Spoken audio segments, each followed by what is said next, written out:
Ban tổ chức Diễn đàn Doanh nghiệp Phát triển Bền vững Việt Nam VCSF 2023 trân trọng thông báo và kính mời các quý vị đại biểu, các vị khách quý nhanh chóng di chuyển vào trong khán phòng để chương trình của chúng ta có thể bắt đầu ngay sau đây. Xin trân trọng cảm ơn.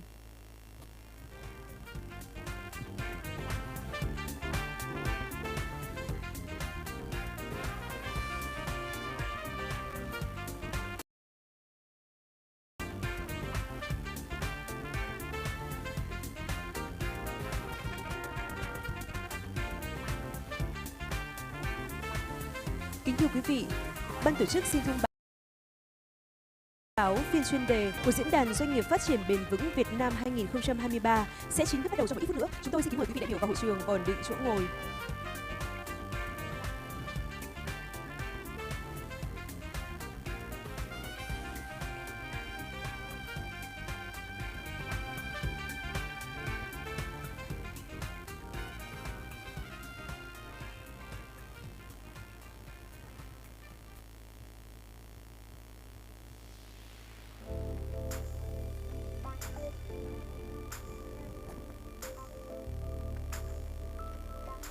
Kính thưa các quý vị, ban tổ chức xin thông báo phiên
VCSD and also chairwoman of PNJ.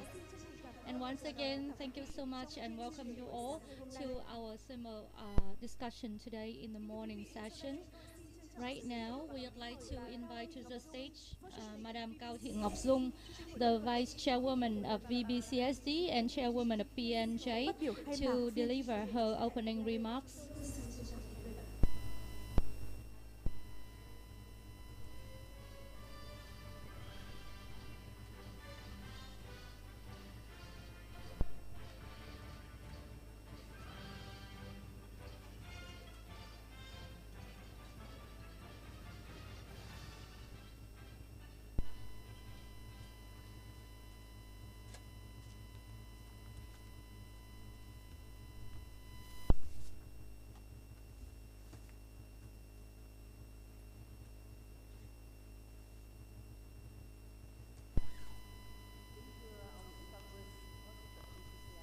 Mr. Nguyễn Quang Vinh, Vice President of VCCI and Chairman of VBCSD, Mr. Phan Van Anh, Vice President of VGCL, and also Madam Hà Thị Thu Thanh, Chairwoman of VIOD, as well as all the members of VBCSD, the international organizations, domestic agencies, and press agencies to join our Vietnam Corporate Sustainability Forum 2023 today. Ladies and gentlemen, I'm so thrilled to be here with you on this special forum, the Vietnam Corporate Sustainability Forum 2023, which was co-hosted by VCCI and VBCSD. This is the annual forum since 2014. VCSF was initiated right before the time that Vietnam and 192 countries in the world committed for the 2030 agenda for 17 SDG of the United Nations and also Paris commitment in 2015 COP or COP. So it is a demonstration of the innovation and commitment of VCCI in general and VBCSD in particular in our continuous journey to support the corporate sector of Vietnam on the journey of sustainable development. So it is not only an event to witness and also to congratulate our achievements, but it is our opportunity to jointly share and also set up new initiatives for the bright and thriving future for the country. So we have experienced 9 forums of VCSF with 20 themes and also tackled the challenges and bottlenecks by the corporate sector, by domestic and international bodies. We also accelerated and spread out our initiatives in the legal regulatory framework and also practice implementation. So the idea of traceability, working together with the low-income peoples, social development, and cultural inclusion in the country, corporate governance, and also sustainable development, as well as other themes have been touched upon our VCSF since 2014, and we also replicated into thousands of projects and activities with the appreciation and engagement of the communities of Vietnam. We are living in the world, whereas there has been a strong importance on the importance of environment protection and also economic development. With the fast changing nature of technology, we should not miss this opportunity to create a kind of balanced, sustainable, and low carbon development of the country. So, the Vietnam Corporate Sustainability Forum today, we have the theme for the 2 important topics that we always are faced with opportunities and also challenges in the globe. The first one is on promoting the nature of positive initiatives, moving forward to low carbon economy, and it places an importance on how to capture the effective use of natural resources from renewable energy to natural resources in management. And it is also a way to enhance the advantages and competitive advantages of the corporate. The second theme is on enhancing the role of corporate sector on the so-called sustainable supply chain in order to assure the source of input materials and also quality of output. So with that, we have a sustainable supply chain to create the ecosystem, mitigate risks, and also maintain the environmental protection and development of the communities. Ladies and gentlemen, the key role is here from the corporate sector, and today we welcome the representatives of business communities in order to present to us your practices, your ideas, and it will contribute to the sustainable development of the country and the corporate sector in particular. We believe that with this strong cooperation and joint sharing, we can partly contribute to the corporate sector of Vietnam to move forward to the sustainable development. So on behalf of leadership, VCCI and VBCSD, I would like to declare the opening the theme of our VCSF today, number 10th, and we would like to convey our special thanks to all ladies and gentlemen. We hope that this forum will bring you new initiatives and encouragement and commitment for a bright and prosperous future. Thank you so much. Thank you, Madam Cao Thị Ngọc Dung, for your sharing. Ladies and gentlemen, Vietnam is among the 6 countries in the world being hardest hit by the climate change. In COP26, the Prime Minister of Vietnam committed our strong pledges on climate change investigation, including the net zero commitment by 2050 to exercise these ambition. In addition to the leadership of the government, there should be the joining hands and involvement of the corporate sector, and the way of combining the global commitment and localized conceptualization has demonstrated that this is a kind of a practical activity for all the corporate sectors to join hands in net zero commitment in all countries. In order to give you some perspective on that, we would like to invite you to the first presentation, Ms. Lê Thị Hồng Nhi, the Corporate Affairs Manager of Unilever Vietnam, on how to ensure the localization and the practice from Unilever Vietnam. Thank you.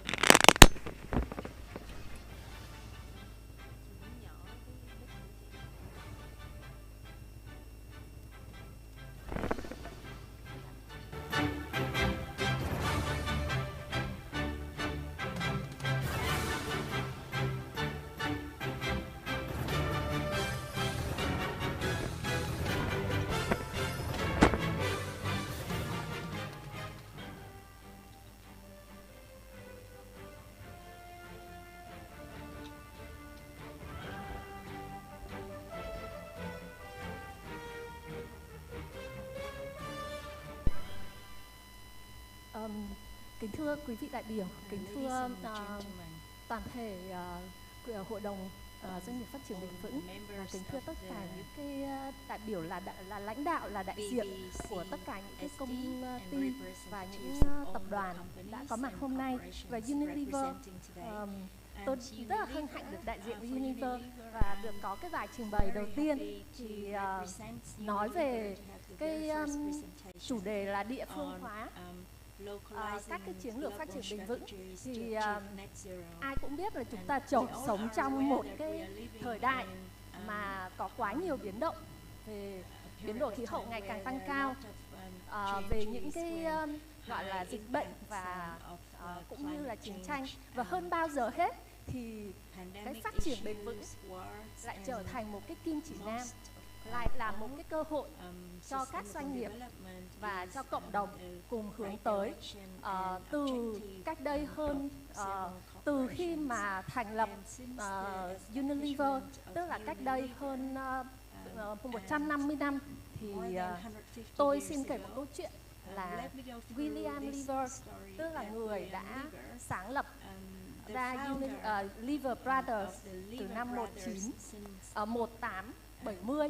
Thì ngay từ những cái thời đầu tiên đấy thì mà Unilever Brothers, mà bây giờ gọi là Unilever, ông đã là người đưa cái vấn đề phát triển bền vững vào trong cái gọi là tầm nhìn, vào trong cái sứ mệnh của Unilever, là ông đã xây một ngôi làng cho chính những công nhân của mình ở. Và trong ngôi làng đấy có đầy đủ điều kiện về vệ sinh, về môi trường, về thư viện, về nhà chăm sóc trẻ, về kindergarten and playground gardens. And from those days he already talked about sanitation, public health for the community, environment, and empower women. So it was more than 150 years ago, and that's part of the sustainability of Unilever, and that's also our mission of our operation in the markets of over 190 markets globally, and three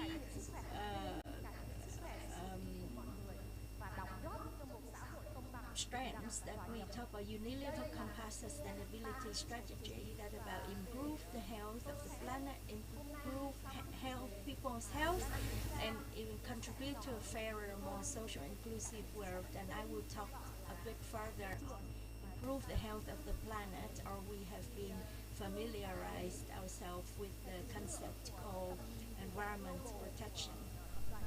And from the global to local, net zero 2039 is the objective that we set out in all Unilever across the countries, in which, according to our global strategy, we put it in two different phases. The scope 1 and scope 2 means emissions reductions against the 2015 baseline, meaning something that we can direct interventions. So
các cái hệ thống mua bán và dịch vụ, rồi điện, nước liên quan đến nhà máy, những cái đầu vào cho hoạt động sản xuất. Còn scope 3 là những cái hoạt động hạ nguồn, tức là sau khi sản phẩm đã được đưa ra thị trường thì những hoạt động như là phân phối đến các đại lý, rồi phân phối đến người tiêu dùng, cái việc sử dụng những cái sản phẩm này ở những cái gọi là những cái nhà xưởng phía sau. And it's relating to our factories. And so in a clearer picture, activities in scope 1 and 2 account to only 2% on carbon footprint of Unilever. And if you looked at the 2%, that's the green color here, relating to our operation and manufacturing. And then for other colors, like packaging materials, input materials, or activities of the retailers, they are of different colors, and they account of more than 90% of the emissions in our value chain. And the gray area here is activities of the consumers. For example, the consumers wash their clothes themselves or clean their houses. So those activities are not belong to scope 1 and 2 and 3, but they belong to the consumers outside of the Unilever's interventions. And in order to control or deal with carbon emissions in the operation of activities for COP 1, 2, and 3, we have the following activities regarding the use of renewable energy, or we say green energy, through the energy efficiency activities or using energy sources from renewable. And then for all the heating activities, we also switch to use renewable energy in our factories. And thirdly, the things that you see in the orange boxes are those that Unilever Vietnam focused to, and Unilever is very strong in producing ice creams, so HFC refrigerants are the elements that under our objective for reducing. And so for scope 3, we have a roadmap for input material sourcing to reduce carbon emissions. So the NDPE, meaning no deforestation, no exploitation, and so we look at the clean input material to reduce 40 to 50% of emissions in our logistic arrangements, and the commuting activities would be focused more on like electric vehicles or hybrid vehicles. So those are the activities in our value chain related activities. For our brands and products, we have our commitment of reducing up to 60% reductions of greenhouse gas emissions through our concentration and compaction. Instead of we remove the input material and also replace fossil fuels material. And for example, home care products, we have the future green future with reducing like hazardous carbon, and we use recycled carbon in our formulas of several brands and products. And for more than 3 million kinds of products, and particularly for products on nutrition from meat and dairy, we understand that those kind of products increase the carbon. So we try to cut emissions from energy use in more than 3 million pounds of scale for ice cream cabinets, which is quite still limited here in Vietnam. So the commitment of our brands and products, including help to protect and regenerate 1.5 million hectares of land, forest and oceans by 2030. So that's our commitment across the brands and products and value chains. And moreover, Unilever across the world attended to COP26 forums and discussions, and we work with the UN and discuss about global plastic treaty, and also the disclosure or statement of climate policies. And together with our partners, we accelerate carbon footprints initiative. So those are the activities, and also our groups of activities of Unilever Global.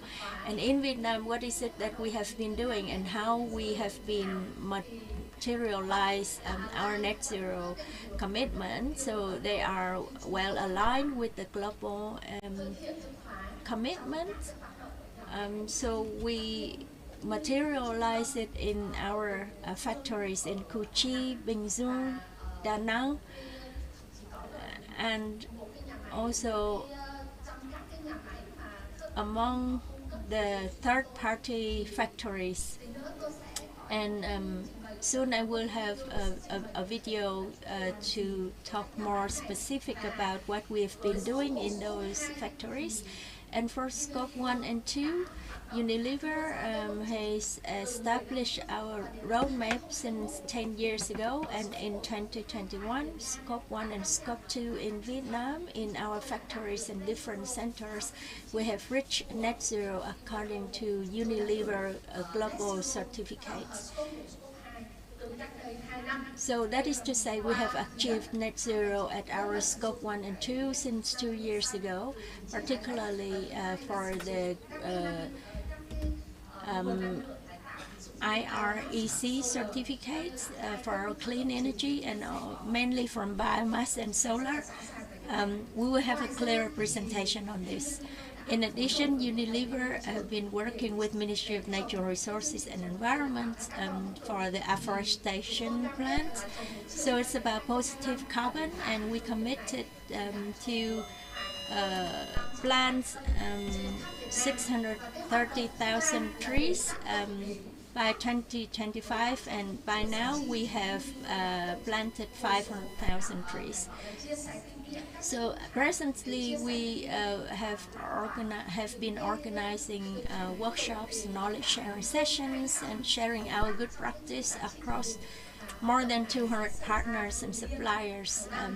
So these kind of activities have been taking place every year, and by this workshop today we have signed our agreement with 10 partners towards net zero by 2039, and for those are the activities that we are addressing through our net zero activities. So our approach is that do it best at our home, and then moving towards to the entire system, bringing the positive impacts to all the brands and products, and provide messages to the society and the community.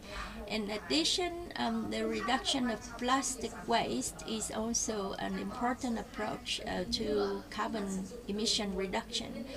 And so if we use the fossil fuels based plastic, it's not very sensible. So since 2020 we work with Ministry of Natural Resources and Environment to deal with recyclability, and by today 63% of our packages are recyclable.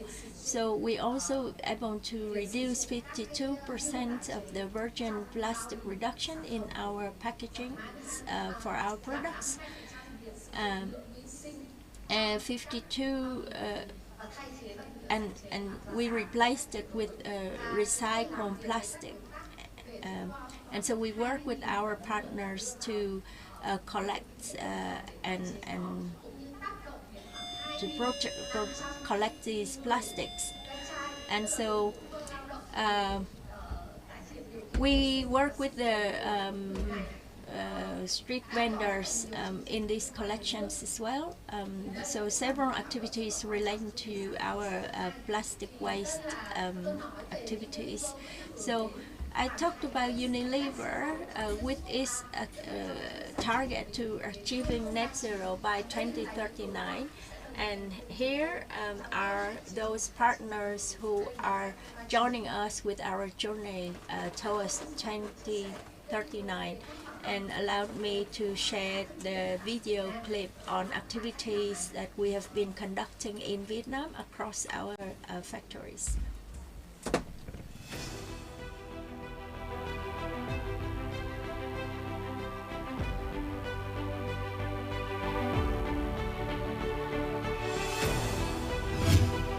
Biến đổi khí hậu đang ngày càng nghiêm trọng. Unilever tiên phong trong quá trình chung tay chống biến đổi khí hậu toàn cầu. Trên cơ sở đó, đội ngũ Unilever luôn suy nghĩ và tìm kiếm các nguồn năng lượng sạch nhằm đưa vào sử dụng để đảm bảo không phát thải khí CO2 ra môi trường trong hoạt động sản xuất ở các nhà máy, văn phòng và phòng thí nghiệm trong phạm vi hàng rào của mình, hay còn gọi là phạm vi 1 và 2. Chúng tôi đã làm, bắt đầu từ những việc nhỏ nhất để loại bỏ hoàn toàn nhiên liệu hóa thạch khỏi các hoạt động của chính mình và chuyển sang năng lượng tái tạo. Đầu tiên phải kể đến việc nghiên cứu và đưa vào sử dụng nhiên liệu biomass. Đây là những viên gỗ sạch được tái chế từ 100% gỗ vụn, chấu để sử dụng cho lò hơi, thay thế hoàn toàn nhiên liệu dầu diesel. Ngoài ra, để giảm phát thải gián tiếp từ tiêu thụ điện, hướng tới mục tiêu sử dụng 100% năng lượng tái tạo, Unilever đã bổ sung chứng chỉ điện xanh đối với nguồn điện đang sử dụng tại tất cả các nhà máy và văn phòng của Unilever. Điều này có nghĩa toàn bộ lượng carbon phát thải qua điện năng tiêu thụ được xem là carbon tích cực. Với sự nỗ lực, quyết tâm không ngừng nghỉ của toàn thể đội ngũ, đến năm 2021, Unilever đã xuất sắc hoàn thành mục tiêu không phát thải khí nhà kính tại phạm vi 1 và 2 trước thời hạn cam kết 9 năm với các mốc quan trọng như sau. Năm 2009, sử dụng năng lượng mặt trời cho nước sản xuất và sinh hoạt. Năm 2011-2012, thay thế hoàn toàn việc sử dụng dầu diesel bằng viên nén gỗ biomass tại nhà máy Củ Chi. Năm 2016, đạt mục tiêu zero carbon tại nhà máy Củ Chi. Net zero at Kuchi factory. In 2019, green power consumption. In April 21, non-carbon emission by using our heat pump system in the Buckling factory. And for our headquarters and the distribution centers, we've got the lead credit categories. So with those achievements, we have removed 9,684 million tons of carbon emissions annually. So with those activities, we have become a pioneer company from moving from diesel energy consumption to biomass.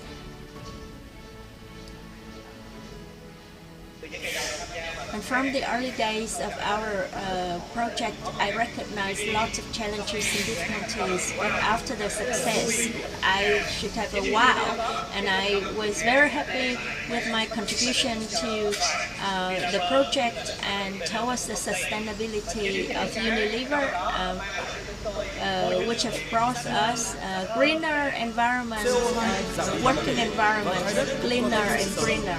And Unilever has got significant steps of development towards net zero in its every single of its elements is not something easy, and that's helped to support the government's policy and with the commitment of the companies, particularly in its global value chains. So net zero by 2039 by Unilever. As of today, some achievements in cooperating with its partners, like 100% of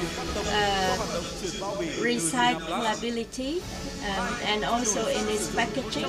So 100% of electric vehicle in this lifting vehicle in all of its distribution centers. It is deploying like circular economy in plastic use management and making waste to energy approach for its operation and manufacturing. So hundreds of suppliers have been supporting us to achieve our commitments and joining the development of green sustainable value chain. And we've got significant cooperation from everybody. None of us can stay away or stay aside from the great mother land, and then so we look at the non-carbon emission and a healthy global, which are in our hands.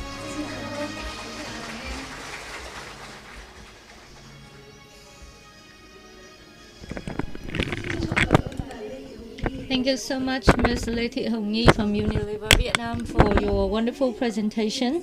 Ladies and gentlemen, the natural commitment has made high pressure but also driving force for the economic reforming in moving towards to green transition. So such kind of transformation and shift from conventional to green and sustainable economic development has brought a lot of benefits for the corporate sector. So how has been the shift on such movement from the corporate sector, how to ensure the natural positive transformation in order to develop the green and sustainable development for the corporate sector. And we would like to invite you to a very first panel discussion today with the theme of accelerating nature positive initiatives for a low carbon economy. And we would like to invite you, the following speakers and panelists. First one, Mr. Nguyễn Trung Anh, and also Mr. Nguyễn Hồng Hạnh, VNEEC. We would like to invite Ms. Nguyễn Thị Ngọc Huệ, Corporate Communication and External Affairs Managers, Aeon Vietnam, Mr. Vũ Trí Công, Director, Head of ESG, Vina Capital, Ms. Trần Thanh Hương, the Head of ESG Principal, Nokia Vietnam. And we'd like to invite to the stage Ms. Đặng Hương Lan, Senior Corporate Affairs Director, AES Vietnam. And the moderator would be Ms. Lê Thị Ngọc Mỹ, Head of Sustainability, Heineken Vietnam. So we'd like to invite all the panelists to our stage. Thank you.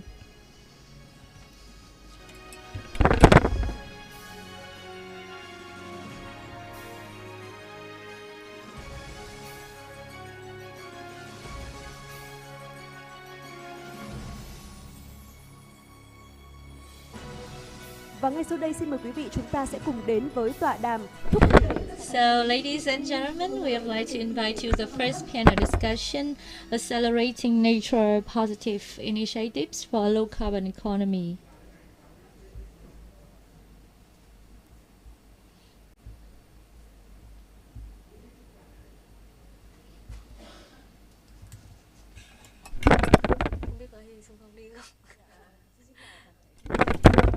A very good morning, ladies and gentlemen. First of all, it's my great honor to be the moderator of our very first panel discussion today. And I'm feeling so thrilled and exciting as we see the wide variety of corporate representatives being here with our panel discussion. So if we can motivate for a swift to sustainable development, we hope that you can also witness these kind of initiatives and commitments from such corporations. So here we see, as I said, a wide variety of industries and also a diversity in terms of age and in terms of sex. So thank you so much. So as our beautiful MC has mentioned, the transformation to a low carbon economy is among the key driving factors against climate change and also GHG emissions. Climate change has become a threat to a global human being, as it not only influences the corporate performance from their input materials, their production practice and output, but also the entire globe and our livelihoods, our well-being. So we guess this kind of action needs the concerted effort from the government, the community, and the corporate. The government of Vietnam, as well as others in the world, had made the pledges to climate change adaptation and mitigation, and our Prime Minister Phạm Minh Chính has made his commitment by net zero by 2050. And as we heard from Unilever representative from the first presentation, we mentioned a lot the phrase of net zero. I see that back in 5 years ago, we talked mostly on carbon neutrality. But recently, we talk about net zero, not about neutrality or decarbonization. And here, we also heard about negative carbon emissions. So it is not only net zero, it's also related to so-called carbon capture, use and sequestration, as well as a negative amount of carbon emissions. So the commitments are there with the governmental level, and there have been commitments and incentive policies to support the corporate sector moving towards to sustainability. So for today, we will have great opportunities to listen to voices from the corporate sector, how to join hands in this kind of agenda and operations. So now I would like to raise the first question. A agri producer, as you see, Vietnam is still a agriculture-based economy, and we see the great importance of agriculture, whereas agriculture activities also emits a lot of nature. So I would like to ask Mr. Nguyễn Trung Anh, the Director of R&D and Sustainable Development from Pan Group. Mr. Trung Anh, could you share with us 3 main points? First one, practices undertaken by Pan Group for low carbon economy transition. And the second one, what is the key motivation for a leading agri producer to move toward to that transition? And also, thirdly, can you share with us the achievements made for that low carbon economic transition? So it would be a kind of a role model for others to follow. Over to you, Mr. Trung Anh. My great thanks to Ms. Mỹ, our moderator, and all ladies and gentlemen. My name is Nguyễn Trung Anh. I am the Director of R&D and Sustainable Development of Pan Group. So as far as you are concerned, Pan is a multi-sectoral company working in Vietnam on agriculture and also fisheries. So for agriculture, we provide high quality seed on rice and maize, and also high quality fishery activities, including processing and exports. And we also provide some kind of other food products, for example, cashew nut and coffee, and also fish sauce. So when we were established, we always aimed at harmonization of economic, environmental, and social interests and benefits. For environmental protection, we moved to conservation of natural resources, and also reductions of emissions to the environment. So from the angle of environment, the preservation of natural resources and emission reductions, we moved to use the so-called environmental friendly materials and optimization of production activities, and mitigation of discharging waste to the environment. So coming back to the first question of Ms. Mỹ, our motivation is driven from demand for production. Firstly, we have to comply with the prevailing laws and regulations on environment. There has been stricter and stricter regulations from Vietnam as of natural environment protection. For example, in terms of CO2 emission, the government has made its pledge for net zero by 2050 and encouraged the corporate sector to join hands with the government in this regard. In Vietnam, agriculture accounts for 19% of CO2 emission, ranked the second, just only after energy sector in general. The government, as a result, required the large emitters, meaning 1,900 large emitters, out of having emissions of more than 3,000 tons per year to do the inventory and also to prepare a plan of mitigation or emission. So at this moment, PAN Group is not included in the large emitters. However, we would like to comply and also to move forward to low carbon production, so that we can be stricter in compliance. And the second momentum is from the market requirement. In addition to the so-called compulsory requirements, there's also the requirements from the market, especially the European countries. They have strict regulations on the so-called carbon footprint on production, and they also have requirements on the so-called fish catching or fishing capture and control, and also the disclosure on carbon footprint. For example, the supermarket chain of Tesco committed that all the carbon footprint for the fishery products, also including the imported fishing products, and that's why we, PAN Group and SMC and the others who are the exporters to the European market have to do the inventory on carbon footprint and also the corrective mechanisms to reduce it. So the final aim and also driving force is from our requirements for efficiency and performance. For example, saving cost reduction by energy efficiency and also process optimization are quite natural in our activities. But it is also a force for us to move forward to low carbon production. So having said about such issues, I think our achievements are still moderate.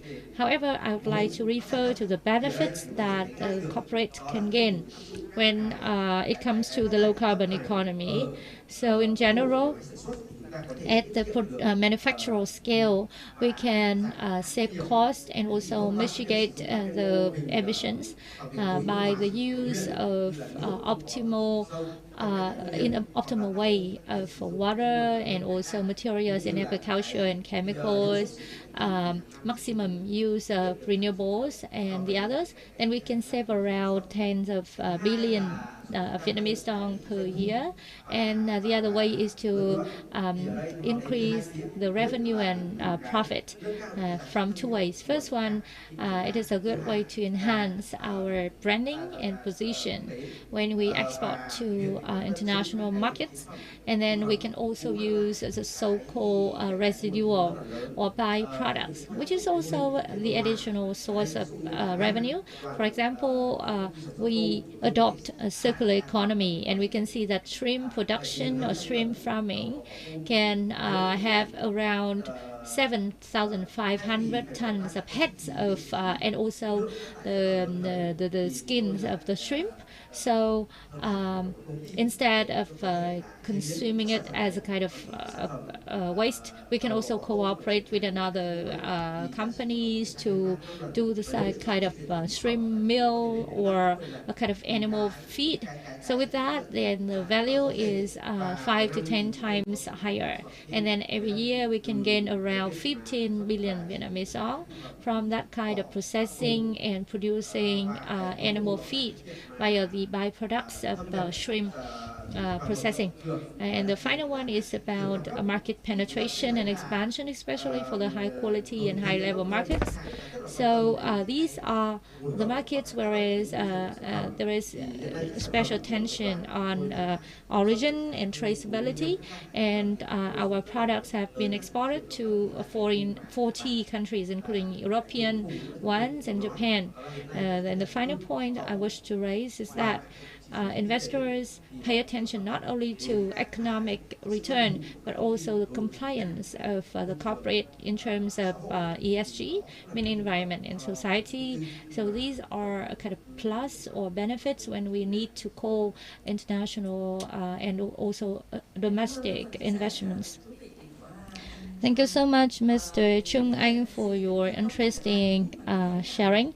And may I emphasize on the three takeaways from Mr. Chung Anh. The first one is to enhance competitiveness when it comes to the low carbon economy, because you said that Pan Group has been exporting to more than 40 countries. And the second plus or advantage is to foster the branding and position of the company. And the third one is about cost effectiveness, right? It's about 25 billion saving, right, from the cost reduction and also from circular economy. Thank you so much. And now I'd like to move to another distributor company, maybe Eon Vietnam, and I would like to ask Ms. Nguyễn Thị Ngọc Huệ, Corporate Communications and External Affairs General Manager, because now we have to move from manufacturer or producer to consumer, and then the such kind of distributor is there, the bridge between the two. So as a distributor, how you encourage the consumers and users to a kind of a low carbon economy in their consumption. And I think distributor will see a kind of trend from consumers and also their consumption need. So we'd like to hear the voice from Ms. Nguyễn Thị Ngọc Huệ. Firstly, from your practice, how to make sure that there would be a swift and spillover effect from the users to move to the green products, and also the trend that you see in the consumption. Thank you. Yeah, Eon Vietnam is a retail group from Japan. We have been in operation for 250 years, and we have been present in Vietnamese market for 10 years. We had the first supermarket 8 years ago. So as a retail group, our role is to be a bridge between the producers and consumers. During our operation, what we have observed is how to create convenient solutions for consumers in Vietnam. As you can see, the shopping manner and practice is based on their discretion and also on their favor. For example, the use of eco-friendly bag and also multi-use bags. So we have been thinking of a lot of solutions. For example, the bag buying is quite normal, but we can also have bag renting or leasing. So it is a manner of convenience. That means whenever the consumer or the user of our supermarket has a demand, then they can refer to us and they can have rent a bag. So this kind of biodegradable bag is quite convenient, and we also have a desk to serve for the consumers that bring the eco-friendly bag. So with this, it's a kind of spillover or domino effect for the so-called green consumption. And then those who do not have or do not rent the eco-friendly bags will have some kind of imitation of FOMO. So I think the thing that matters is that Eon Vietnam has a good advantage. We had a lot of community activities.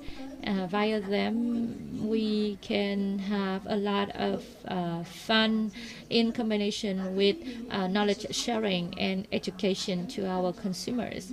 So we need to play a role of directing or orienting behavior of our consumers, and it is quite time and effort consuming. It is not only a kind of compulsory, but also must be driven from understanding and also empathy with our consumers. So in addition to the consumer's perspective, we would like to also accompany producers and suppliers of their products and food to Eon Vietnam. And during that journey, we can have the insight on what are their challenges. We have the advantage of rich history and also origination from Japan. So our know-how and knowledge we learned in Japan.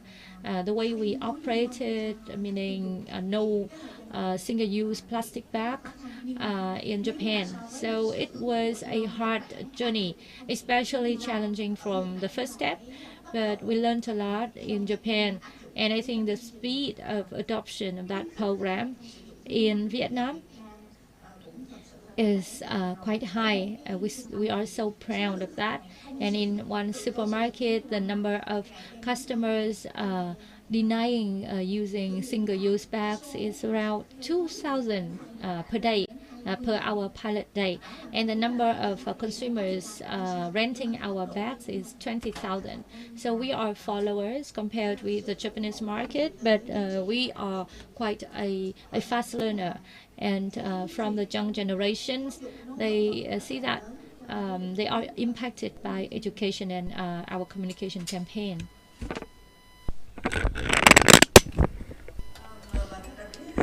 Yeah, I think it's very interesting with the concept of renting the bags. And so allowed me to come up with another question. Renting a bag with more than 20,000 persons accessing it, does it bring any value to your business operation?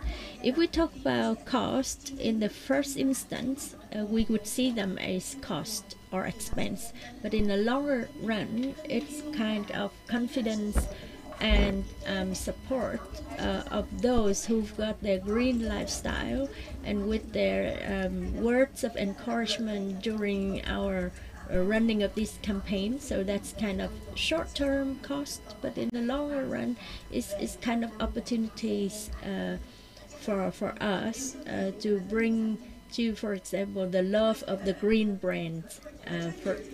Thank you very much to Madame Hoi, and I think that like a small initiative like renting a bag can bring good encouragement to the consumers, and so bring love to the brand. So that is for us to realize that like the shifting is somehow interesting and low-hanging fruit. So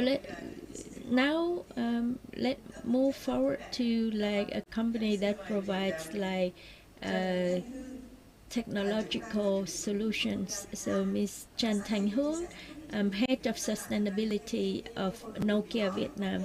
So I must say that the first phone I've got was Nokia, and as a company of technological and solutions in Nokia.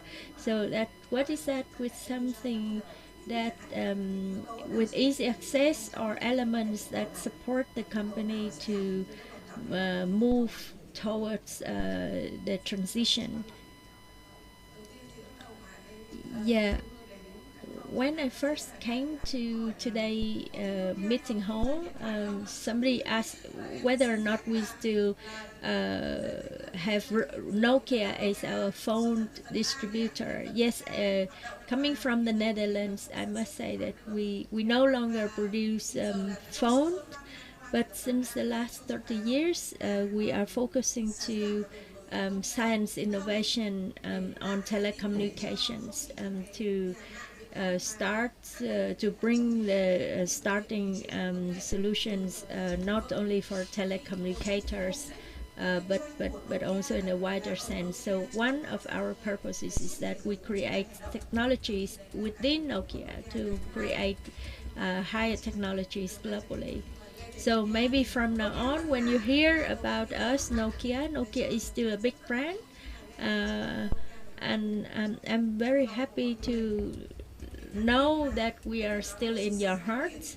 We've got our strong vibe of our viability, and so very frequently we've got our changes towards transition. So for Nokia, more than 150 years in our development of 2G, 3G, 4G, and in the near future we would move towards 6G.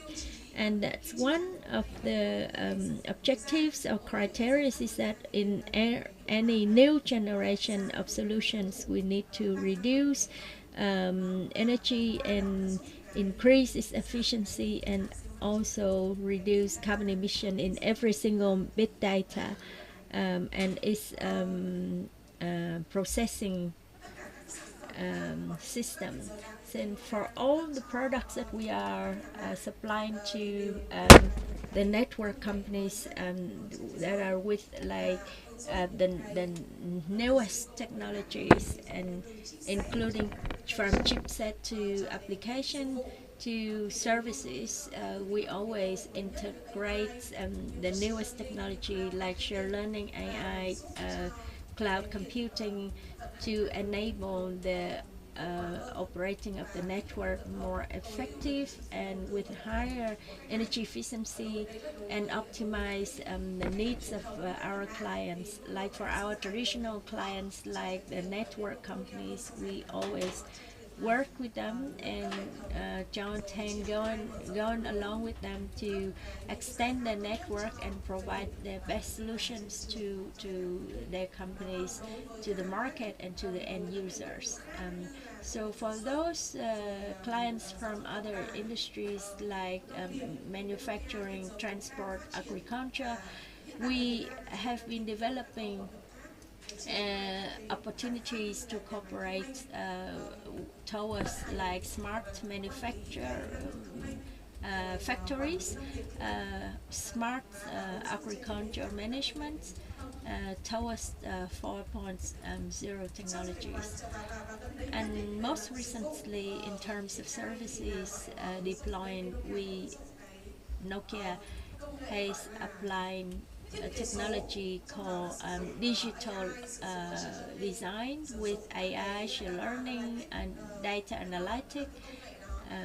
And those technologies enable the better operation of the network companies, and that help them to reduce nearly 14% of energy consumption within the system. So you could imagine across Vietnam we have more than 100,000 stations for network, and with our solutions we have supported them with better operation, better efficiency, and better carbon emissions.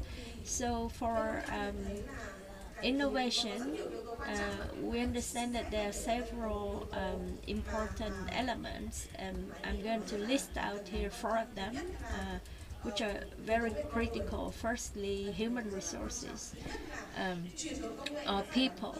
So technology changing is more about thinking process and a long-term journey of a company towards sustainable development, and more importantly, from our leadership, if they've got the right thinking and great direction or instruction, and that's good enough. But then for the workers, if they've got their correct thinking on the digitalization or changes of technologies towards carbon emissions, they can bring up their initiatives and new ideas to the company for the transition, and new approach of working led by the leadership is very important. So I would say people is at the center.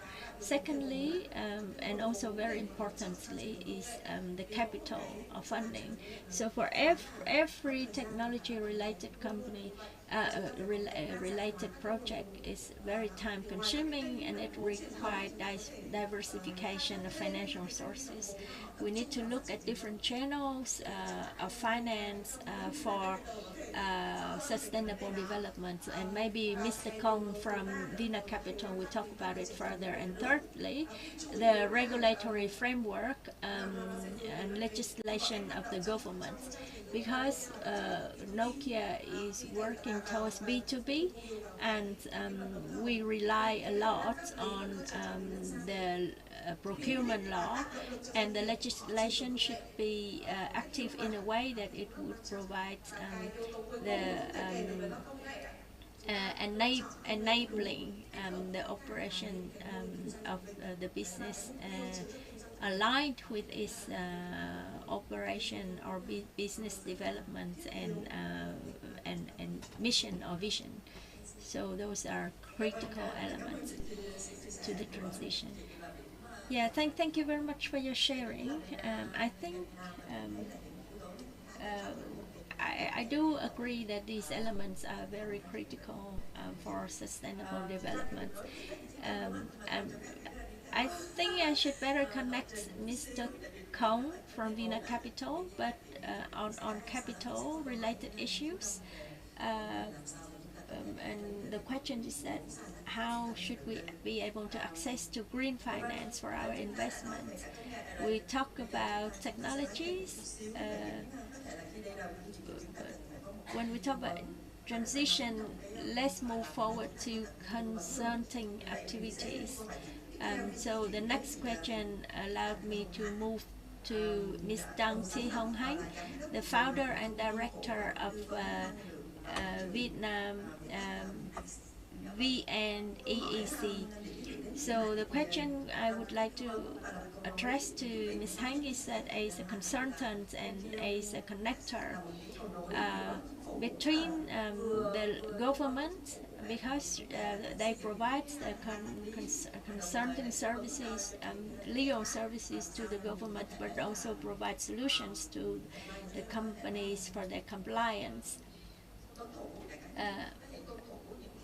And meaning the compliance to the legislation or legal framework. And I would like you to share two things. So every day you're working with the businesses, what are the opportunities for the businesses as well as challenges to them? And secondly, as a connector or as a bridge between the government and the business, what do you think as the issues that could be better supported by the government towards the transition to a low carbon economy? Thank you. Good morning, ladies and gentlemen. First of all, let me congratulate the 10 years of the VBCSD. So since its establishment, it creates a great platform for the transition of thinking on sustainability, and I must say that my company has got lots of benefits from VBCSD. We established in 2006, and we have our consulting services on climate change, particularly carbon emissions reductions. Since the early days, we had limited interest from the businesses. It was challenging when we worked with the businesses, but now when we have gone through with thoughts and sharing from 3 different companies, I think that you could be well aware of the importance of the sustainability. So our companies got close contact with the local government here because we work directly with the government to create legislation for greenhouse gas emissions reduction, net zero, and carbon market for Vietnam. At the same time, we work with different businesses on their solutions for carbon emissions and also carbon-related certificates. Over 17 years of our operation, challenges to the businesses mainly about the awareness of the businesses. So I think that we have gone through the solutions they shared by our 3 previous speakers. So climate change is a global issue, but with its negative impacts are not going to be recognized directly by the businesses, but we could feel like air pollution and so on and so forth. For example, climate change, which they send for example. And so if we've got great awareness, we would have a better idea of technologies, human resources, which can be addressed gradually. So challenges on technologies and for example, we have been working with JICA and Ministry of Natural Resources and Environment in those companies on foods and beverage, cements, waste processing companies, and because greenhouse gas emissions reductions are kind of new concepts to local companies here in Vietnam. So we have organized different training courses and also steps towards compliance, so that for their preparation and technically speaking, we work with Ministry of Natural Resources to develop those kind of training courses. But the companies are encouraged to attain international courses.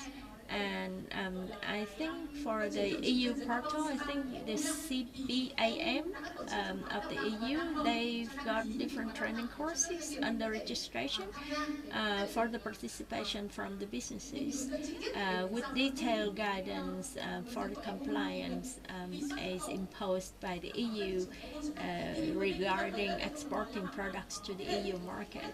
And this can help to address the issues of interest. And I think that we should keep looking at the detailed information sharing. So this is a kind of new definition, but for the business, I think that we need to look at further investments. And that would be shared further by Vina Capital. And JT is a kind of new investment channel. So the business should look at the activities or support activities through different channels, as well as new policies of the government on, for example, green capital or green funding in carbon emissions reduction, low carbon development, or net zero.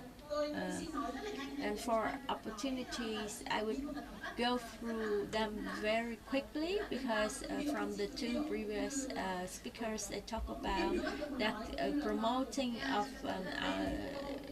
our brands. And for Nokia, they said that low carbon economy is an opportunity for technologies changing, and with that it would enable new revenues for the government and supporting their initiatives for technologies changes.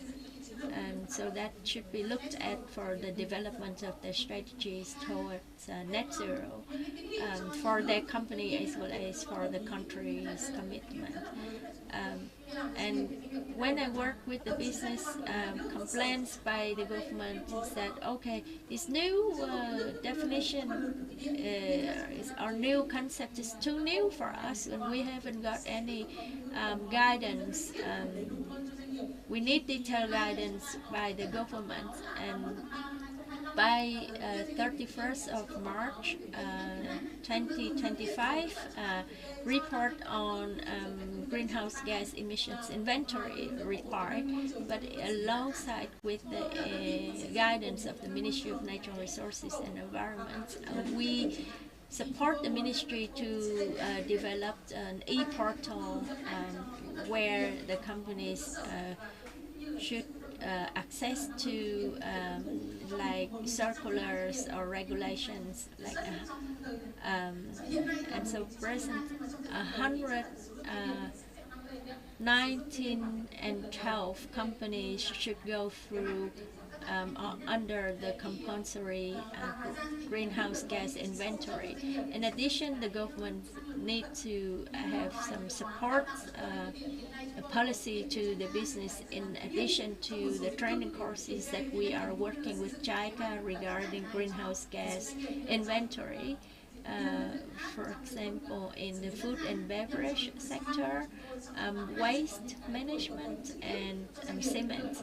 So we also have direct training course, on-the-job training for the businesses. But I look forward to seeing it scaled up, and particularly reports on greenhouse gas inventory. So including free of charge energy audit for the business. Yeah, thank you very much for your sharing, and I must say that opportunities and challenges that you've shared and recommendations to the government are very sensible, and we have limited time, but though I must say that your sharing are very interesting, so let's move on. So let me move to Ms. Ta Hung Lan, the senior relations corporate affairs of a U.S.-based corporation on energy. My question to Ms. Hung Lan is about, please share with us solutions that the business could be able to apply for their transition towards a low carbon economy, particularly in the present context of Vietnam. Many thanks to your question, and good morning, ladies and gentlemen. So before answering your question, I just want to share with you some highlights about EAS Vietnam. EAS is an American company among the top 500 top companies, and we have the mission to promote energy in the whole world. We committed to the development of energy sector in Vietnam and having investments in essential infrastructure projects for energy security and also energy transition, moving forward to a net zero commitment. Coming back to the question that I received, it is true that energy transition plays a critical role in exercising our net zero pledges in COP26. So we wish to share with you some key solutions to adopt renewables in your production. First one is a direct solution. That means you can install the model of renewables in your facilities, and also you can also install the rooftop solar schemes, or even having some kind of ground-mounted or onshore solar, onshore wind power development. So with that, it has economic return. However, the capacity is limited and may not satisfy with your own demand of energy consumption. Another alternative is to have the so-called IREC, the International Renewable Energy Certificate, and I think it is a very popular solution at this moment. There is a high supply and also demand. It is easier for purchase. However, the disadvantage is that when you purchase IREC issued and managed by international companies, it is quite difficult to incorporate into the energy production or power generation in Vietnam, as we do not have the regulations in Vietnam, and also there has been a kind of time bound for that, meaning only 1 year for purchasing IREC, and it is challenging for the corporate to plan for its cash flow and also the return. So there are both pros and cons of the two alternatives, and the third one is about the PPA or direct power purchase agreement. So the PPA allows the buyer and seller of electricity to have direct agreement, and one of the key pros is that it allows energy producer, meaning AES, to have optimal production of power. Wherever it's in the locations, we have advantages of solar and wind generation to sell to the to those that are quite far away from the power generation location, because we can use the transmission lines and facilities of EVN. So within the DPPA mechanism, the price is fixed within a long time tenor, around 10 to 15 years, and the scope as well as the scale of transaction can be huge.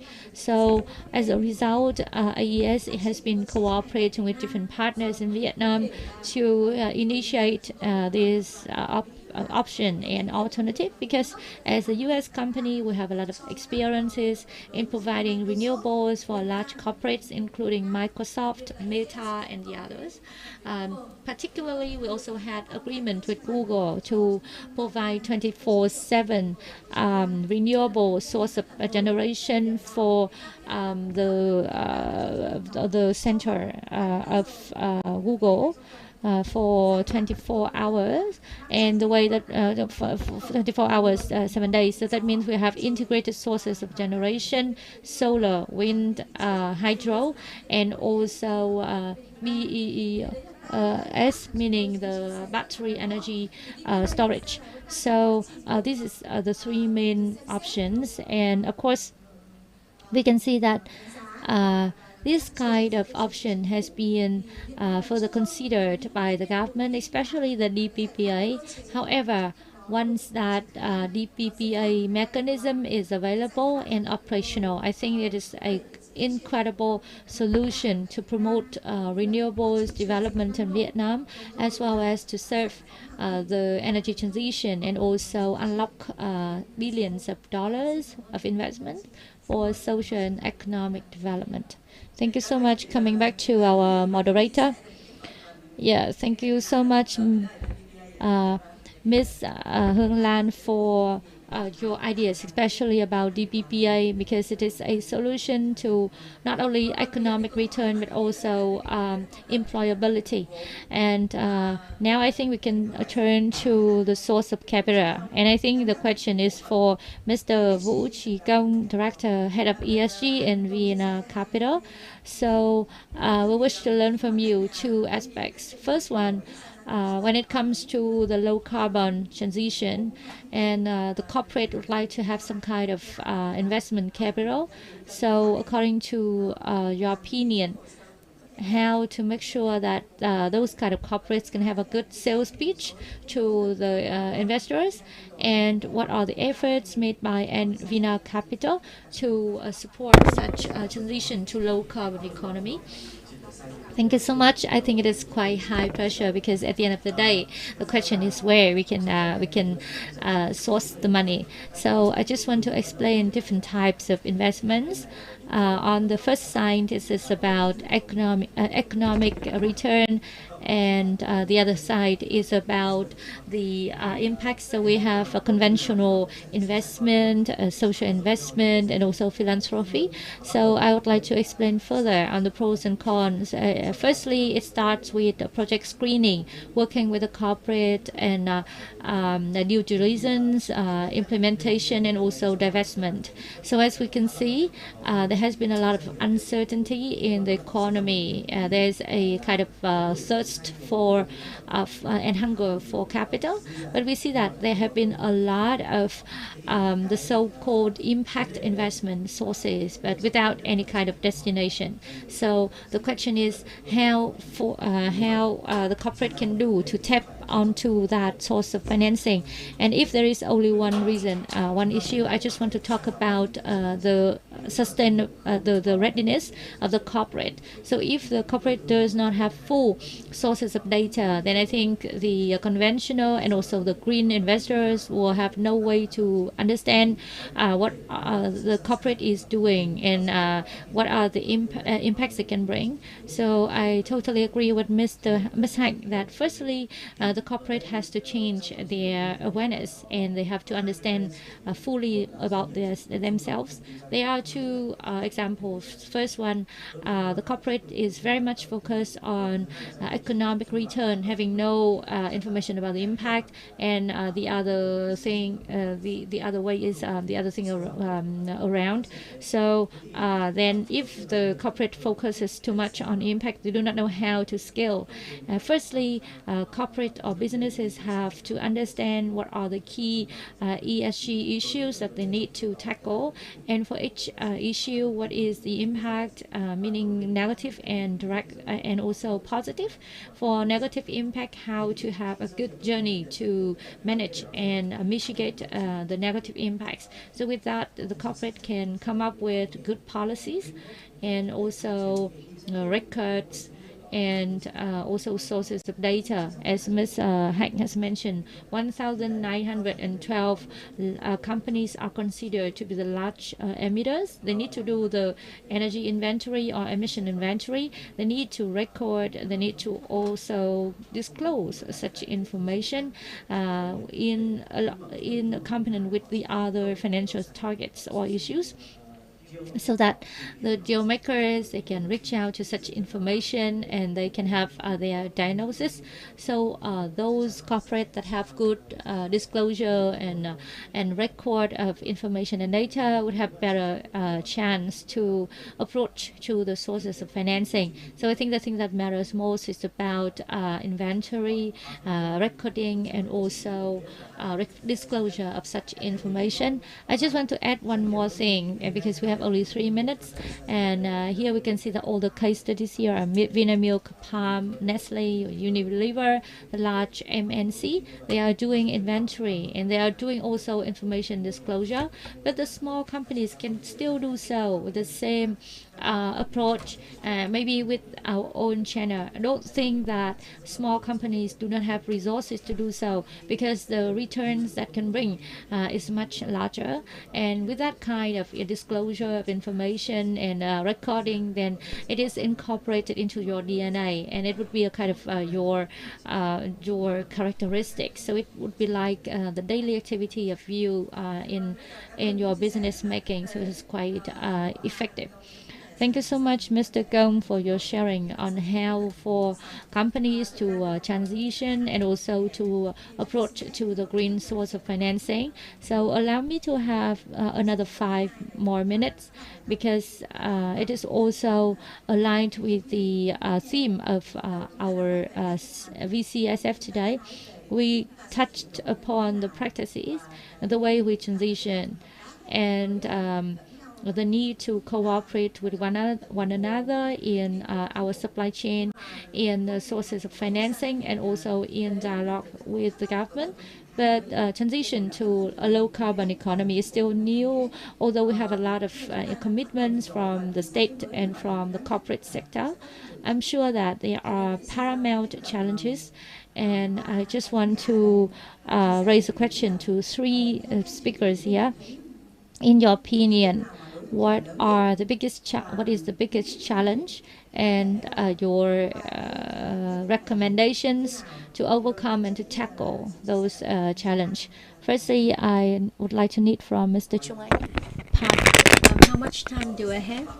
Oh, please, come on, make it very brief, the biggest element in your recommendation. So we've been talking about awareness a lot, and particularly awareness of the businesses. And I think the awareness starting point is more about the present situation of the company, and also the features of operation across the diversification of the industries, and the needs of sustainable development are diversified or different between the companies, and to have the consent of different companies under one corporation. I think we need to have some significant commitment by the corporation. So for us, we organize a super summit where we have our high-level leaders and experts coming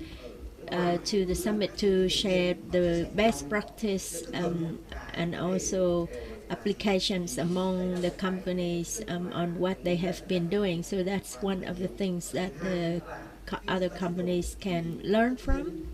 When we talk about energy, when we talk about transition, definitely we need to have the awareness of the investments and the preparation regarding the investment on technologies changes and the operation of those new technologies. However, this kind of challenge is something that once we overcome successfully, they would become opportunities. For recommendation here for the business, and when we first start with our journey on carbon emissions, so the guidance and the legal framework or legislation of the government should be of clarity, and the policies should be stable,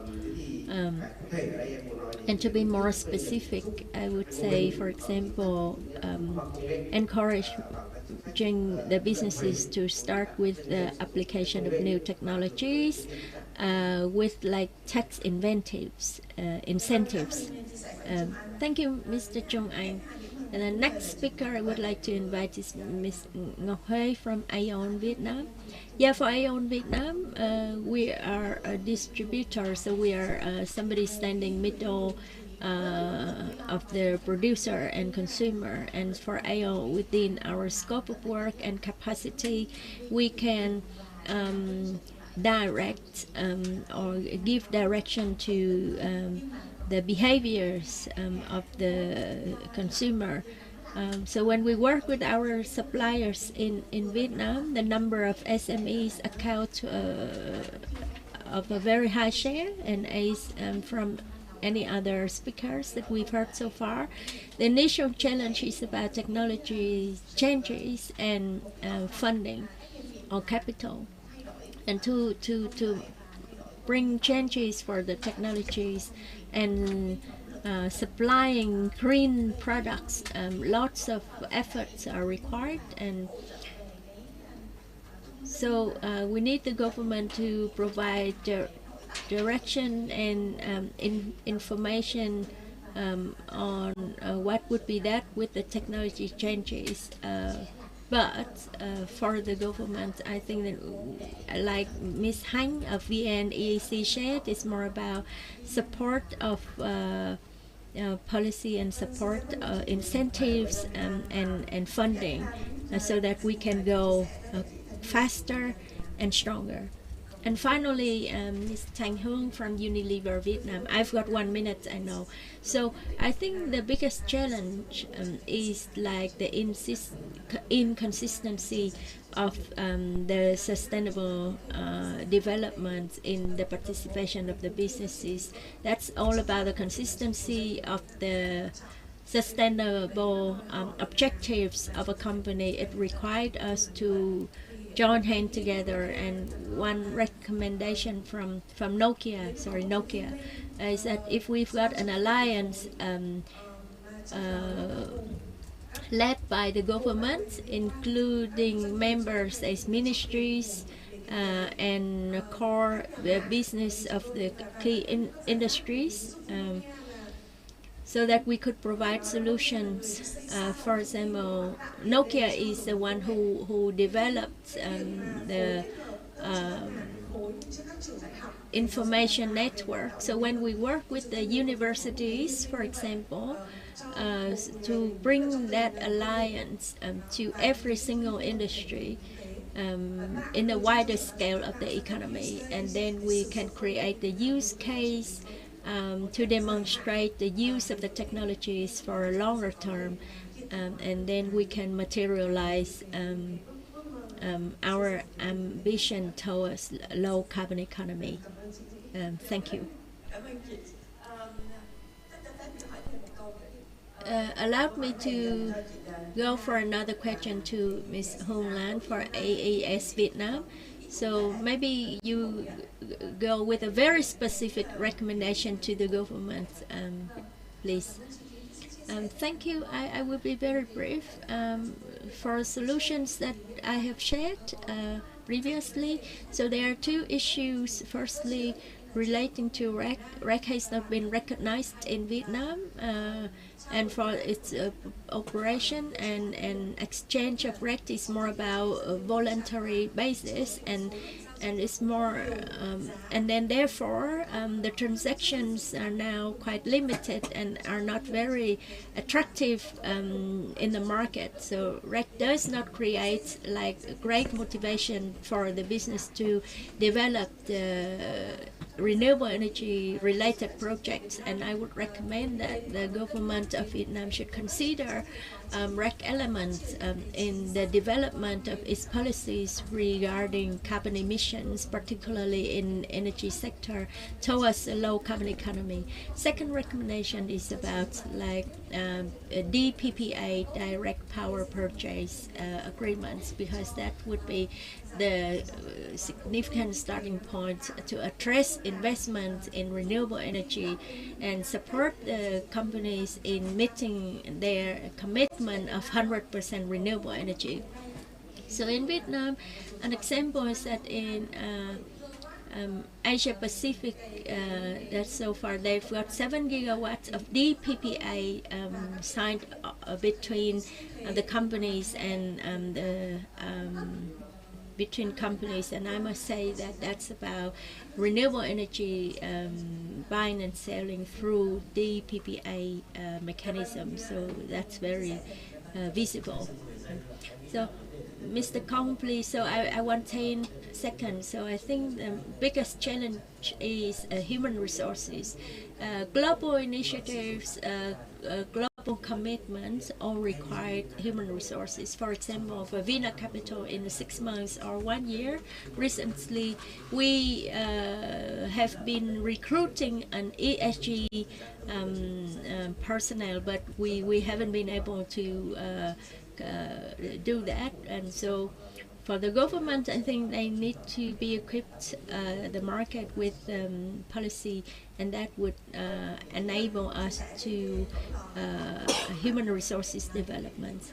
Yeah, fully understand with you sustainability, ESG related elements of high need of personnel. So for the forum today, 3 objectives, including sharing from the businesses and their practical actions, and secondly, joint hands, meaning between the governments, the community, and the businesses, and thirdly, recommendations to enable us for our joint effort. So I must say that this is a journey of opportunities and challenges, but I must say that from the sharing we've got here, we see more opportunities than challenges, including in the opportunities to reduce cost, and increase benefits, bigger love of the consumers to the business. So they all are significant. And if we talk about capital, like Mr. Chi Kong of Vina Capital, he said, yeah, we've got lots of money, but it's more about whether or not we could be able to access it. Yes, with commitments. So we have identified more of opportunities and challenges, but we need commitments and preparation for these issues, starting with simple things, including inventory and disclosure of information and relating to our commitments, specific planning, and access to finance. Secondly, awareness. I could see that all the speakers here and the government have been organizing different kinds of events and knowledge sharing sessions, so we need to learn more, and of course the awareness raising should be there with the leaders or the managers of the companies, and then with further activities for the wider community. So recommendations to the government, by summary, alongside with the legal framework required, we need decent mechanisms I fully agree with Ms. Hanh on DPPA and also guidance on capacity building for the businesses. That something could be deployed. Tax incentives for new technologies or initiatives on carbon emissions. So those are the issues that the government should look at. The next one, which is very interesting, is about, from Nokia, is about an alliance led by the government, which should include ministries and key industries for our joint efforts towards the transition to a low carbon economy. It has been very interesting, but unfortunately we have time constraints. So if you've got more burning questions, please communicate to the speakers, the panelists here directly over the coffee break, or directly to the organizers. We will redirect your questions to our panelists here. So I find it very interesting with our panel discussion. And also lots of insights from the speakers. Thank you very much. Thank you for all the sharing of the panelists, and I think that we have gone through stories from the businesses, but in the transition there are challenges which are unavoidable. But along with that, we've got opportunities for those companies with their pioneering positions. And thank you very much to all the panelists. Ladies and gentlemen, degradation of environment, climate change, degradation of biodiversity, and so with lots of negative impacts to the environment globally. So biodiversity conservation is a great initiative, and whether or not we've got significant interest or attention from the community is not. Let me invite Ms. Tao from WWF, the Program Development Director of WWF Vietnam, on the role of business in delivering the Sustainable Development Goals and the Global Biodiversity Framework.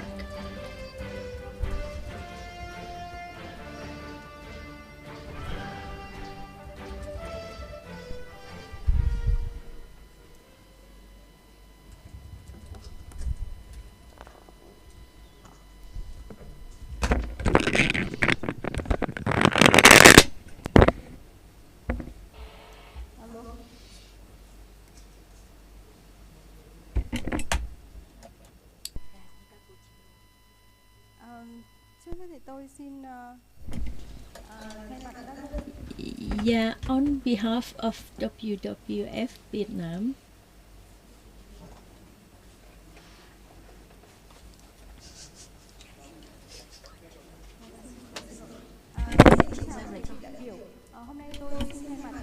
on behalf of WWF Vietnam, I've got a presentation on business roles in delivering Sustainable Development Goals and Global Biodiversity Framework.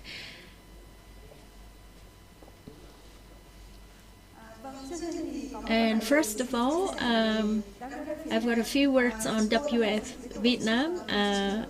We are an NGO, and first international NGO in Vietnam since 1985. We have supporting the government in establishing national biodiversity conservation, and we've been working with the government and different partners in addressing challenges on environments, and we have an office in Hanoi and 7 offices across the country, and we have about 250 staff addressing solutions relating to biodiversity and eco footprint. So my presentation focusing on firstly Vietnam's biodiversity value and threats, secondly Sustainable Development Goals, SDG, and Global Biodiversity Framework GBF. Thirdly, I will talk about the businesses, what are the causes and how we are affected by the environmental issues under WWF's perspective, and finally recommendations to business in delivering SDGs and GBF. On the biodiversity value in Vietnam, I think that we all are aware that Vietnam ranked the 16th most biologically diverse countries in the world, and we are on the 6th among 200 WWF's global significant ecoregions. And in December in 2020 in Montreal, together with 169 countries, Vietnam has gone through the Global Diversity Framework at COP15. We call it like Coming Montreal Global Diversity Framework. And next I will have some sharing about this framework. We also know that the value of diversity of Vietnam has been declined, and therefore lots of disruption in many important supply chains, and therefore the degradation of this ecosystem has brought some degradation or reduction on food, energy, infrastructure disruption. And it's more about the lives of more than 100 million people in Vietnam with this degradation of biodiversity in the longer run. On the loss of biodiversity, we talked about the empty forest. So 42% of green coverage in Vietnam, and equivalent to, let's talk about three kinds of forest. So the forest for wetland, grassland, and so the areas for 14% of the forest coverage, green coverage is there. But we have no animals in there. But we are talking about the statistics that in case biodiversity continue to degrade.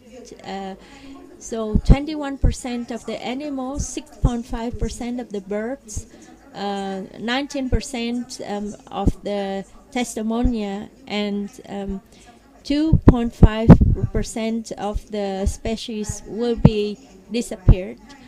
And secondly, we see many species in danger in Vietnam, as well as according to the IUCN's list. And if we don't have solutions for this kind of protection, we could see bigger issues, and they would totally disappear. And so in terms of value of biodiversity, we could see diversity in natural ecosystem, and we've got our long coastline, so we are very rich in natural biodiversity.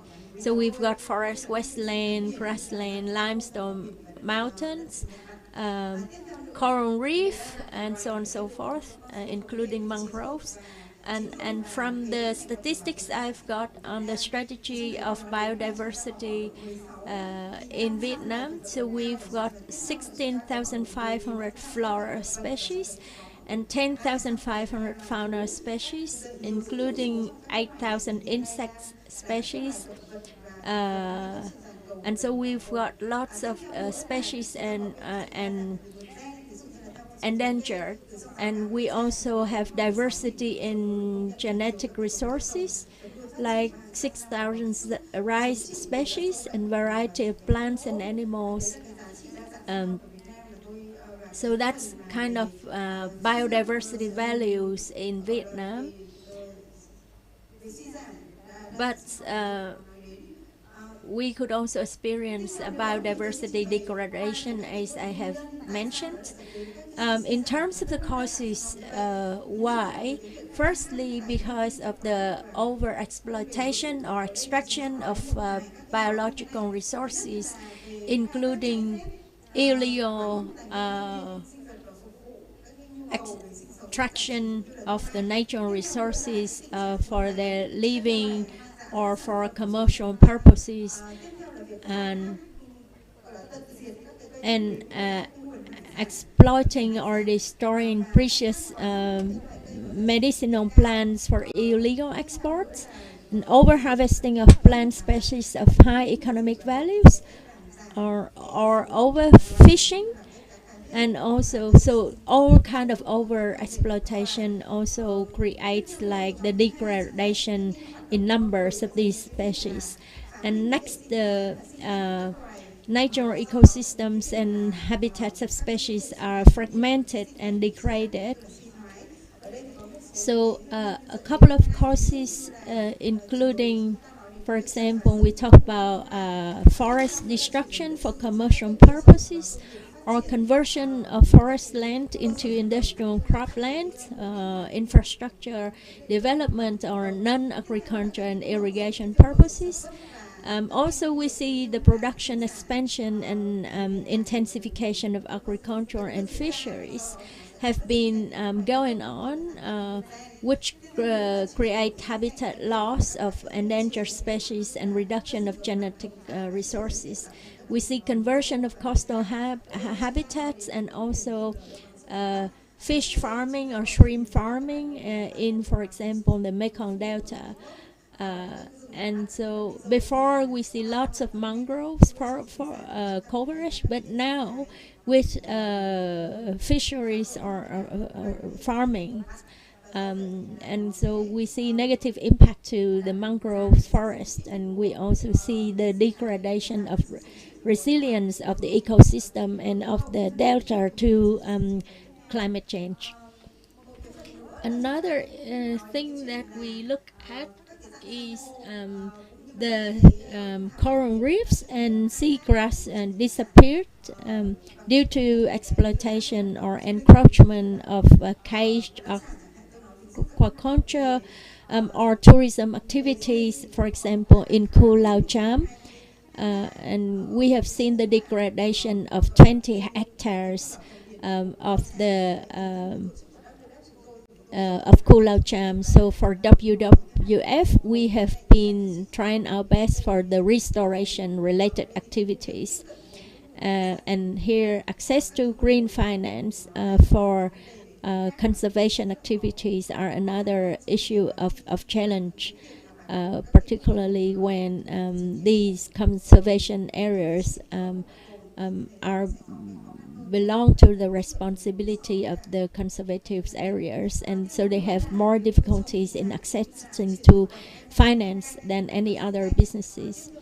Aquaculture shifted from extensive to intensive farming is also another reason, as well as infrastructure development and also construction of hydroelectric plants, leading to deforestation and lots of negative impacts. And finally and importantly, it's about mining of minerals or construction materials, or including sands and gravel in, for example, the Mekong Delta, which relating to the degradation of fertilization.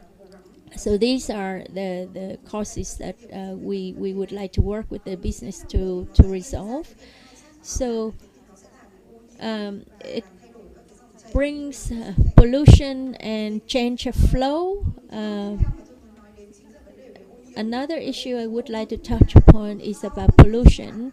And pollution comes from untreated wastewater dumped into the rivers and lakes, pesticides, usage of crop intensification due to their cage aquacultural activities, causing high pollution.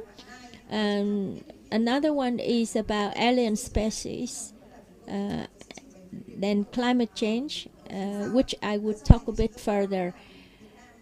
And Vietnam is among the 5 countries with significant impact on climate change, which I would also walk you through on how it would impact to the business as well as particularly in Mekong Delta and also fires, forest fires.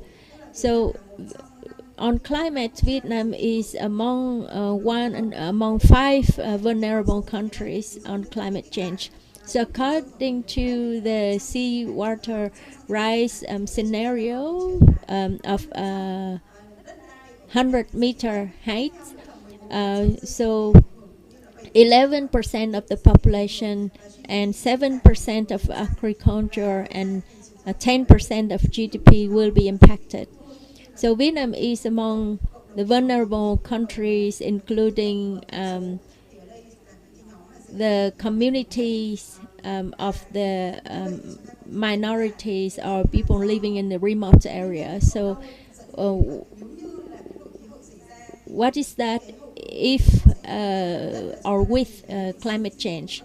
So we could see migration of species, we see low quantity of water, we see erosion, salinity intrusion, and species extinction. So all coming from climate change. And so the business here and also the businesses joining us online have been well aware of the negative impact of these activities and regarding to your operation and business activities. And let me talk about like human being as main causes. We talk about fuel burning, coal fuel, gas fuel, and fossil fuels use regarding greenhouse gas emissions, regarding the deforestation, and it would make reduce number of trees, leading to reduce forest capacity for greenhouse gas emissions, greenhouse gas absorption. Also activities on industrial production and animal husbandry with methane. So and regarding to our waste from industrial production and husbandry activities. So I would like to quote Prime Minister at COP26 that we talked about by 2050 we would reach net zero, and the Prime Minister said that responding to climate change, restoring the nature must be highly prioritized in decision-making processes, and all actions must be nature positive, positioning people at the heart of the sustainable development. Next, I would like to talk about Sustainable Development Goal. We all understand that in September 2015, the United Nations General Assembly adopted the 2030 Agenda for Sustainable Development. And after that, the government of Vietnam's got its resolutions and agendas for this 2030 Agenda, including 17 goals for poverty reduction, and protect the planet and ensure peace and prosperity. On the Global Biodiversity Framework, which was adopted in December 2020 in Montreal, with the vision that by 2050 biodiversity is valued, conserved, restored and wisely used, maintaining ecosystem services, sustaining a healthy planet, and deliver benefits essentials for all the people. So this framework by 2030, it's got like 23 different objectives, including also 4 big goals for 2050, which are directly relating to the biodiversity conservation and for wildlife animal protection. So I would like to talk a little bit on the challenges in the implementation of this global biodiversity framework. We've got the 30-30 initiative, like 30% of the area inland and oceans are protected. So in Vietnam, when we talk about the ocean, we have at less than 1%, and the inland is about 5 to 6%. And so if we look at the 30-30 initiative, it's kind of challenge for Vietnam. So Vietnam needs to have clear objectives to address that 30-30 initiative. And so Vietnam is part of the Alliance for the Global Marine Protections.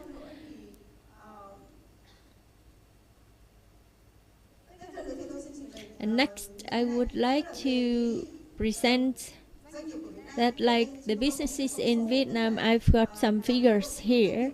Like the Vietnam's business is the driving force for the country's innovation and development, contributing over 40% of GDP, and it employs about 85% of the workforce. And over 50% of the global economies depend on natural ecosystem. We haven't got the specific figure for Vietnam, but we could say that if the business activities come up with degradation of natural resources or the ecosystem, then we also could see the degradation or destruction of natural resources and biodiversity.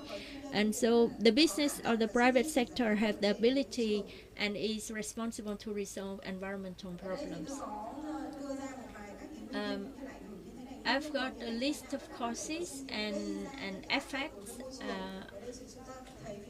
on the environment, for example, deforestation or pollution, or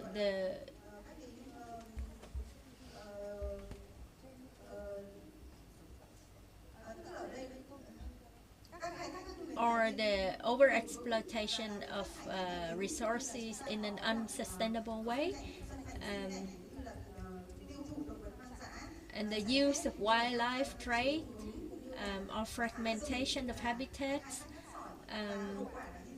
and also exploitation of soil and gravel for construction material, and it's all about the uncompliance of environmental law. So we need to look at sanction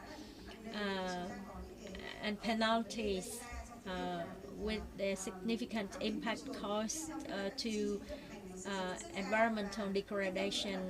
We see high operating costs, lack of input materials and high costs, risk of the value chain, and loss of business and creative opportunities, as well as partnering opportunities with investors, and also difficulties in asking the company's members to stay with the companies. And why we need to... Okay, let me skip this one. So according to WWF's perspective, for the theme that we are talking about today, the promoting of the transition to sustainable energy, and implementing the circular economy model and sustainable business development, I would like to talk about 6 elements in 6 different themes that we would like WWF to implement, as well as to encourage the businesses to join us. So we need to mobilize finance for biodiversity conservation. So we see challenges in access to finance, and we also joined up to conservation to those species in danger or in extinction, And so we create the livelihoods for the community living nearby the forest, regulations regarding to illegal wildlife trade. We also need to provide awareness raising, capacity building on illegal wildlife trade. On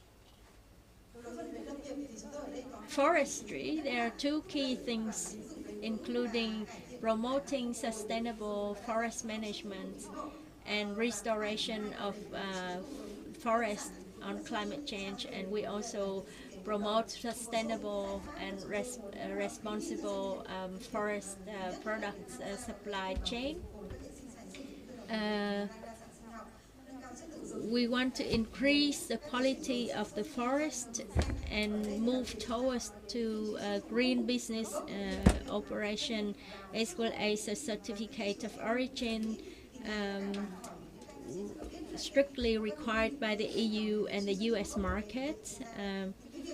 And therefore, our participation and compliance are critical. We need to seek opportunities for cooperation on forestry and wood products.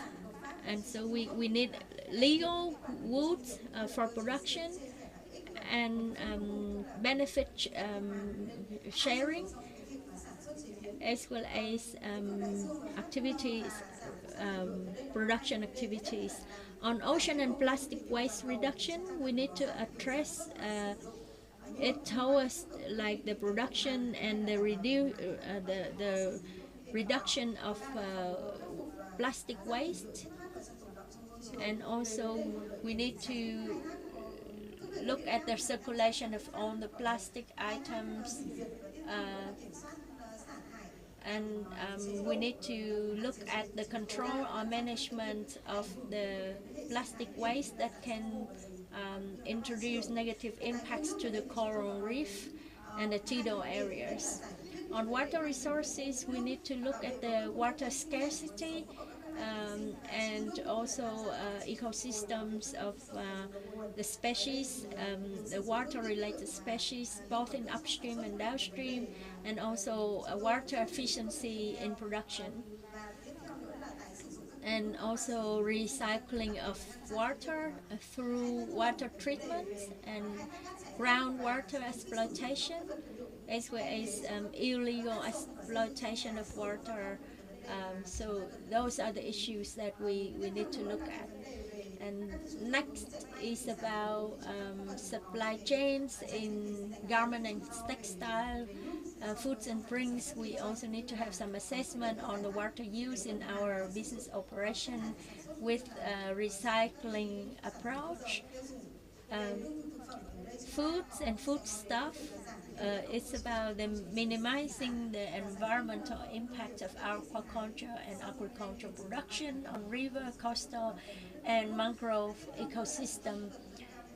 We need awareness raising to the producers, even small scale, and suitable sustainable activities like ESG and with its supply chain, and we need communications for behavior change. Finally, I would like to touch upon climate and energy. 4 elements, including encourage the business to energy transition, because we want to keep the global temperature by 1.5 degrees Celsius. We need to have like solutions for energy efficiency and renewable energy. This is what we mean with green transition. And for the industrial parts, they need to have some solutions or approaches on this. Carbon emissions towards development goals of Vietnam. Businesses should develop handbooks on carbon emissions reduction and climate actions at the business level. And we also to accelerate or promote 100% renewable energy. And finally, develop programs on climate and energy for the business as well as for the community, where everybody could be able to access. So those are the things that I would like to share under the WWF's perspectives based on our analytical work on biodiversity conservation.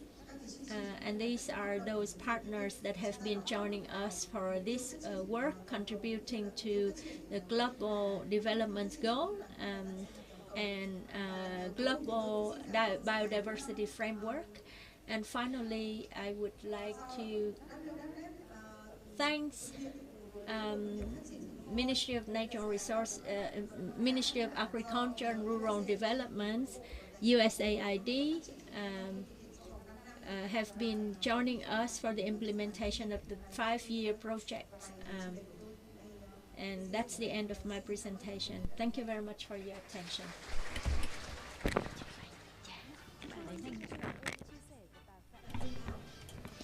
Thank you so much. The sharing from Ms. Phạm Minh Thảo, Program Development Director from WWF Vietnam.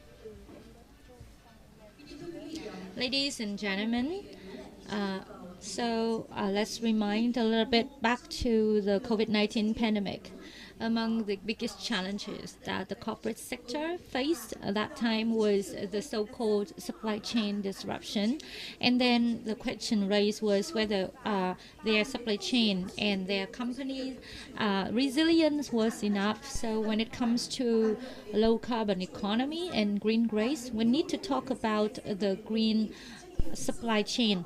And of course, it is a little bit challenging for everyone to tackle all the obstacles if we do not have resilience and green supply chain. So we would like to move to the second panel discussion, which is on our so-called enhancing business competitiveness through building a green supply chain. We'd like to invite the panelists, Mr. Thanh Đức Việt, Managing Director, Carbon 10 Corporation, Mr. Lê Anh, Sustainability Director, Return Plastic Recycling Joint Stock Company, Ms. Lê Thị Hoài Thương, Senior Corporate Affairs Manager, Nestle Vietnam, Ms. Michelle Owen, Chief of Party, the Saving Threatened Wildlife Project of WWF, and Ms. Vũ Thị Minh Tú, Corporate Affairs Director from Lazada Vietnam. And we have the honor to introduce Ms. Moderator, Ms. Trần Thị Thúy Ngọc, Deputy CEO Deloitte Vietnam. So please welcome all the panelists and the board moderator.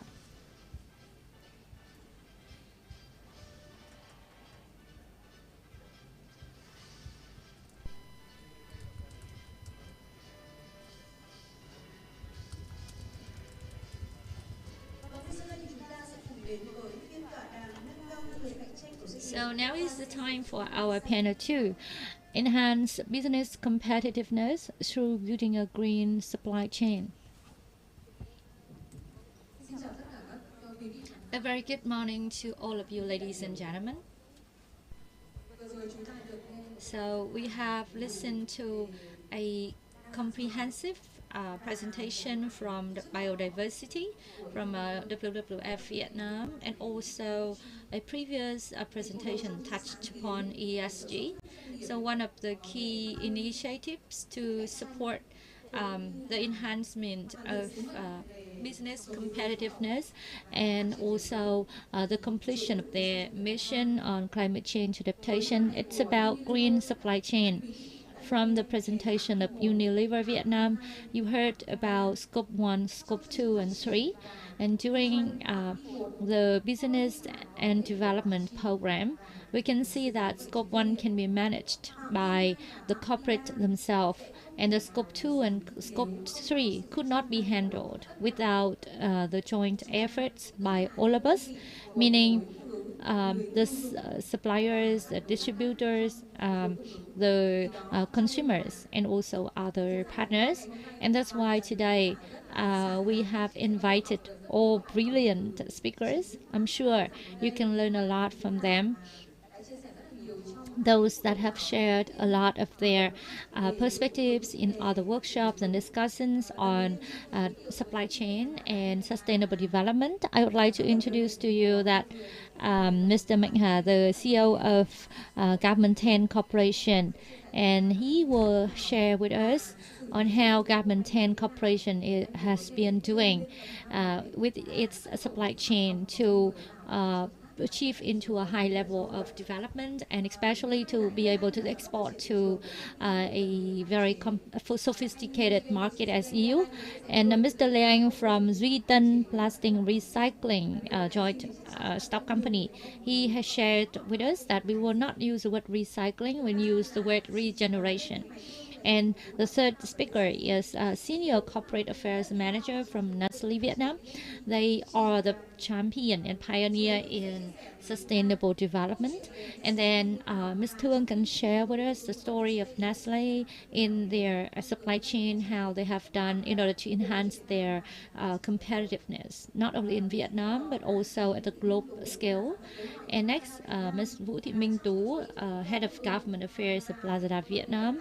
So we have the e-platform, e-commerce platform of Lazada, and Lazada has contributed to the supply chain. And last but not least, we will listen to Ms. Michelle Owen, Chief of Party, the Saving Threatened Wild Project of WWF, before Ms. Tao from the same organization has shared with us on the biodiversity framework. And given a ever-increasing development of the economy, there's also ever higher demand from the society and from consumers on climate change adaptation mitigation and eco-friendly products. So what should the corporate do in operation to make sure that they can have green supply chain, green assembly line production and distribution, and also green consumers? So with this VBCSF, we apply to deliver to you the stories and the messages of the corporate sector, how they are dealing with green supply chain. And actually, we have only 40 minutes instead of 60 as the beginning. So I wish to learn from the speakers, their voice, their recommendations to the state regulators, and also the messages to our consumers, so that VBCSD and VCCI and other state regulators can listen to and feed into our policy making process. So firstly, I would like to ask Mr. Hà Mạnh, Government 10 Corporation. We have introduced to you some background of the company, and many of their products are being exported to European markets. So can you share with us your story? Thank you so much, Ms. Thúy Ngọc, and a very good morning to all ladies and gentlemen. I am from Government 10 Corporation, and we are one of the producer in garment and textile and the fashion manner. So our commodities, our products are mostly exported to the three main markets, the US, EU, and Japan.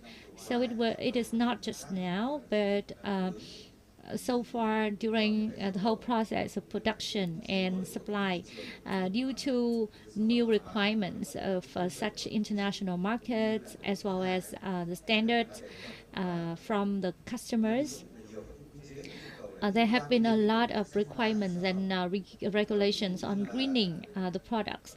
For instance, in European countries, the EU had directives and regulations on the import of Vietnamese products into their markets. For example, the use of recycled materials and high durability, repairability, and also degradability, as well as way of reuse. In Germany, for instance, they had the law on due diligence and regulations to identify and mitigate, and also responsibility applicable to the products made by exporters. And there are also some other criteria. For example, for hundreds of customers and brands of Government 10, we have around 10 big brands in the US and EU. And in terms of content for using recycled materials, the requirements from them is around 43%. And for government 10, it is not at this moment, but also long time before, when we observed a trend of transformation to a greener production, green and cleaner production. From our corporation, we also set the target that in order to achieve sustainable development, we need to meet the requirements of developed countries. And also, the government of Vietnam has been so proactive in legalizing and regulating penalties and mechanisms for environmental protection.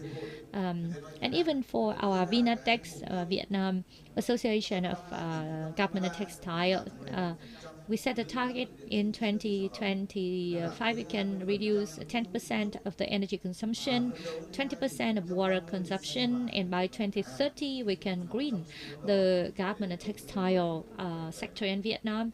So we have set these kind of strategic objectives and also solutions to make sure that we can achieve such sectoral targets and objectives.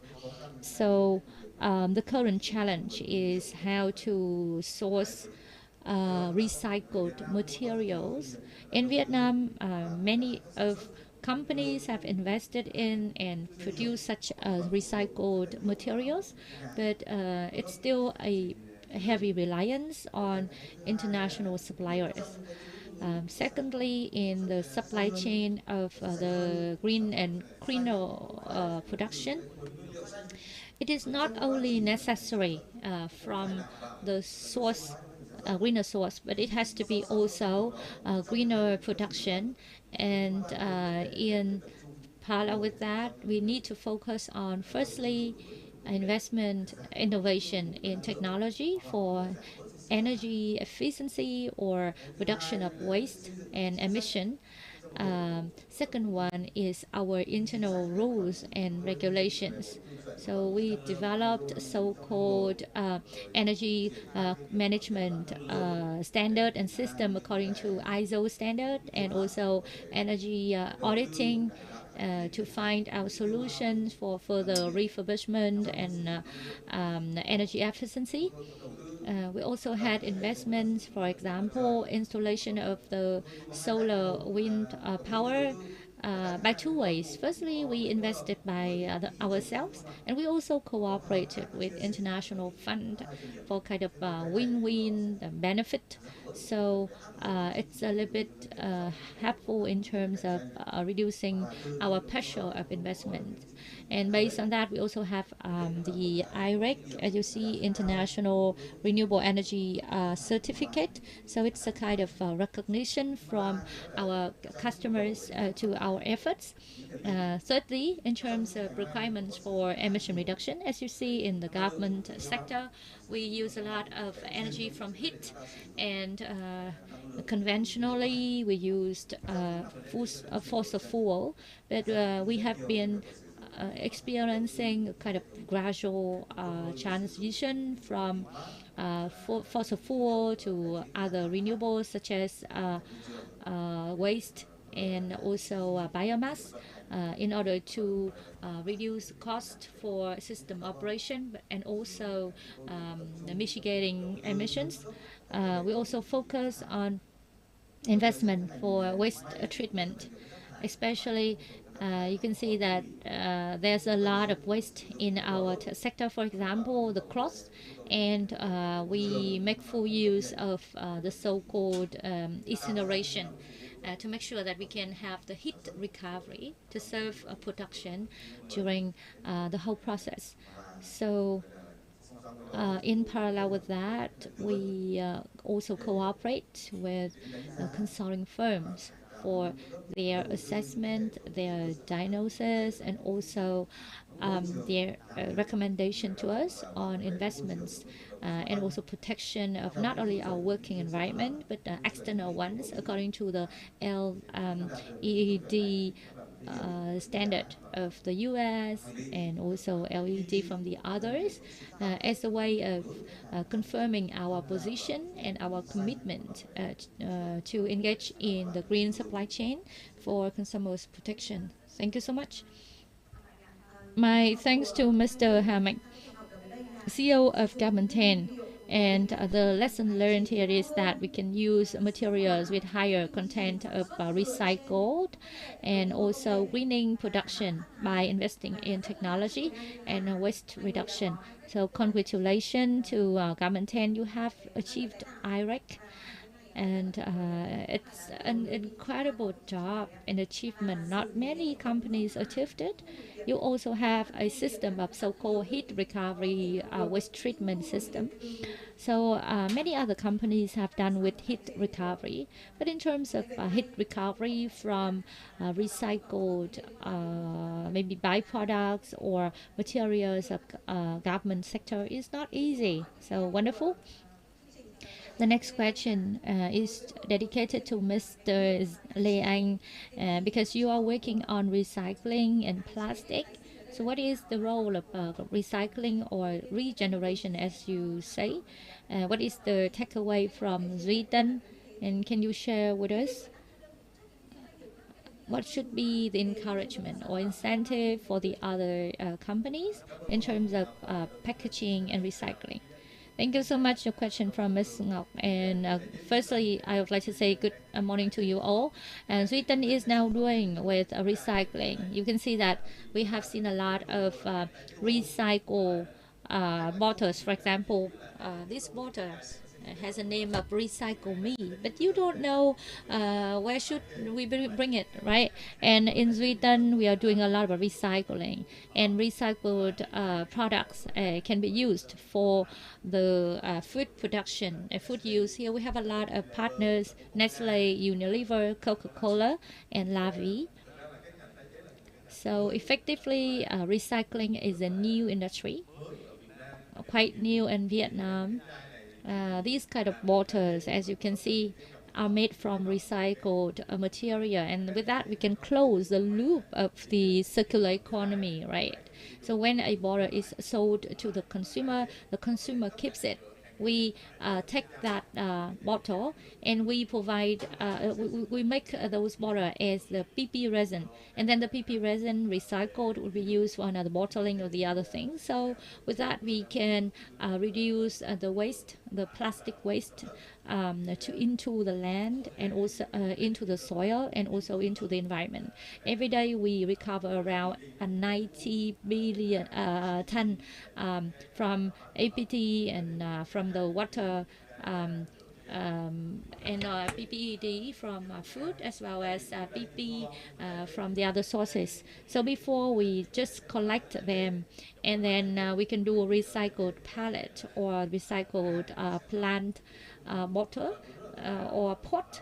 But now we can make a lot of recycled products that can be used in food. So proudly, we export 300 million of bottles into US and the other countries. So you can see that this bottle is a waste, right? But with our technology and recycling process, we can even sell and export to the other countries, meaning US via the so-called rubbish or kind of waste in Vietnam. So we are proud to contribute to the environmental protection and also to be a part of the whole journey for green supply chain in Vietnam. In terms of challenges, we encourage the so-called at source collection, because as you see, every day we collect 90 billion tons.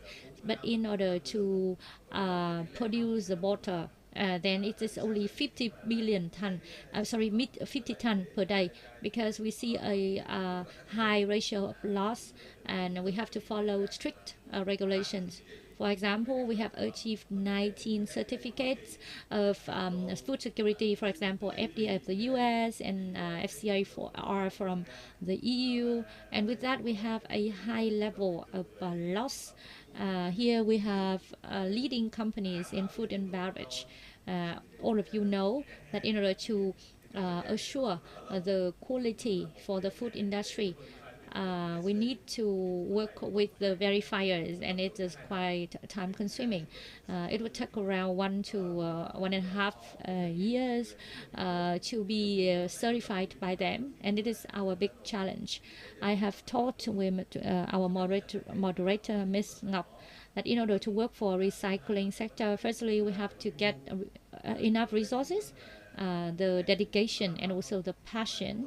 We have been in this sector for 5 years, but we have been working for plastics for 37 years. That's why we have knowledge in order to produce PP resin and waste in the market to produce into the bottles that can be used for food container. So I think maybe we can share the experience with Mr. Ha from government. That means you can also use our products, and we can cooperate in terms of recycling to have recycled material for the government sector. So, Mr. Liang, thank you so much for your information. But how to ensure the minimum charge to the environment from plastic, and what is the message for use? Refill or reuse or regenerate, and if the consumers use them, how to ensure the high ratio of collection and recovery, and then back to the process of recycling. And in terms of communication and awareness raising to the consumers and also to producers, I think this is a whole lesson for the society. So you mentioned here the passion, the dedication, the resources, right? We could not remained in the recycling sector if you do not have those kind of qualities. I think that Sweden has been so successful in terms of plastic, and you're also successful in the US market. And now I would like to move to Ms. Lê Thị Hoài Thương for Nestle Vietnam. The green supply chain is a combination between environment and supply chain management, including designing and selection of materials, production, and also the other things. So as a kind of MNC, multinational corporation, can you give us some information about your lessons and also your messages? Thank you so much, Ms. Ngọc, and good morning to all ladies and gentlemen. On behalf of Nestle Vietnam, I am so honored to be here. And the theme here we have is about green supply chain and business competitiveness. We are the biggest corporation in terms of food and nutrition.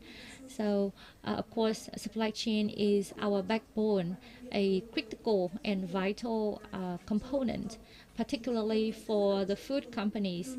So in order to keep our supply chain from source of materials, from sustainable cultivation to transportation, to the factories within the fastest manner, and also to the consumers, it is critically important as it will assure the quality, the nutrition, and also sustainable development. So in Vietnam, we have more than 150 years working globally and 30-year presence in Vietnam. We have been undertaking a lot of commitments for sustainable development. For example, sustainable packaging and responsible production, protection of water sources, and also sustainable development. So I would like to share with you a little bit on the supply chain of the supply of sustainable materials, because in net zero commitment, the scope 3 accounts for a big part, and it is also challenging for implementation. It requires the concerted effort. So back in 2019, when we set the baseline, we had measurement and inventory to commit net zero by 2050. We were based on the approach of SBTS, and then we calculated that nearly 95% of the global emissions of our corporation is from the scope 3, in which 70% of emission come from agricultural sourced materials. So this is the source that we need to pay attention to. Although we have all activities from the whole supply chain, from farm to fork. However, for the scope 3 of materials, we need to further focus. In Vietnam, Nestle is among the biggest collectors in Vietnam for coffee. 25 to 30%, 30% of the green coffee for both domestic consumption and also global level for both green coffee and also processed coffee. It's around $600 to $700 million per year. So the concentration on the sustainable supply sources would play different roles. First one is about quality, as I said at the beginning, and second one to assure the non-disrupted and sustainable supply source. If we have over exploitation of agricultural materials, someday in the future there will be no material for us to use, and that's also the meaning of prevention. I will share with you later. Back in 2010, we implemented the Nescafe plan, and it's solved the question: what should we do? Who should we work with? And what are the results? Firstly, our approach is to answer who should we work with. I think all the speakers have said that we need so many partners to join us in the scope 3, and we set our key target partner to be farmers.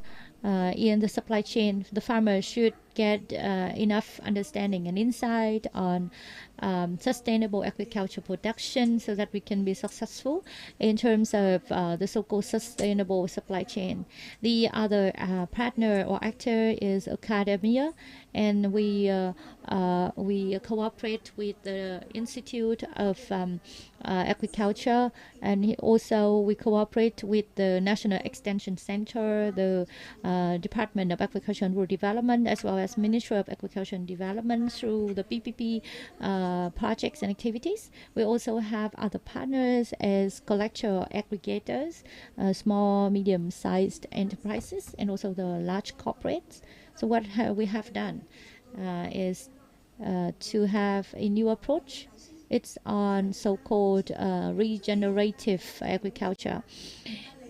Before, what we did conventionally is that we take something from the nature and then we put back the return.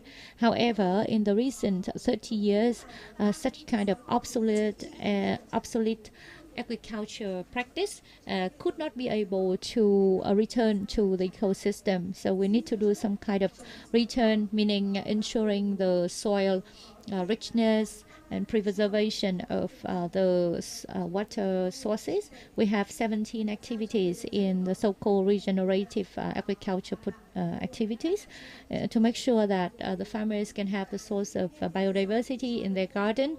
And there are different studies on the seedlings. We cooperated with WASI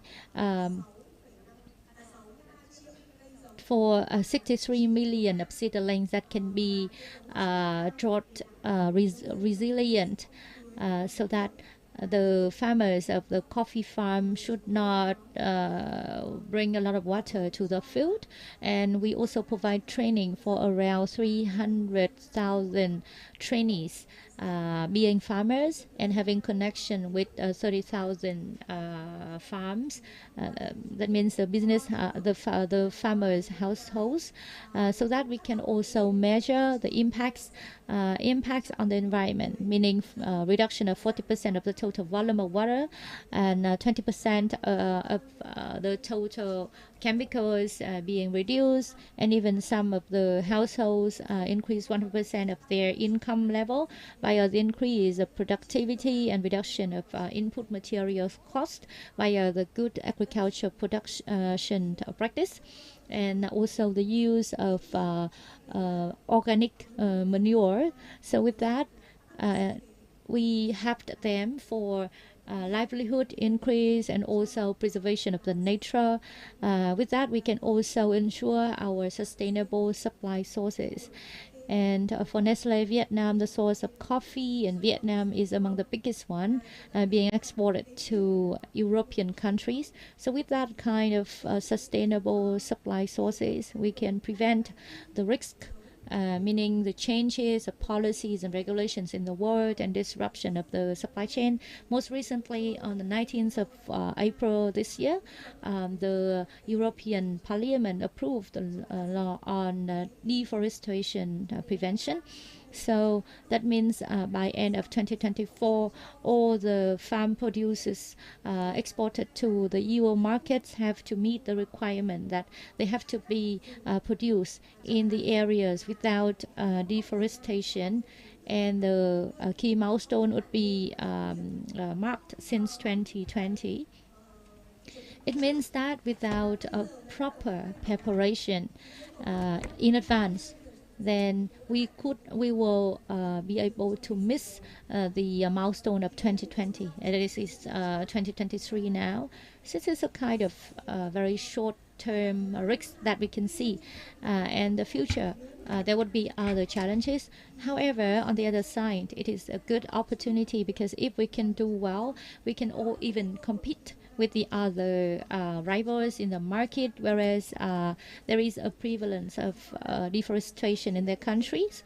So with that, I can see that assuring a sustainable supply sources can assure the quality of our production and also of the products that we produce, and also contribute to our commitment for climate change mitigation and also the sustainable development.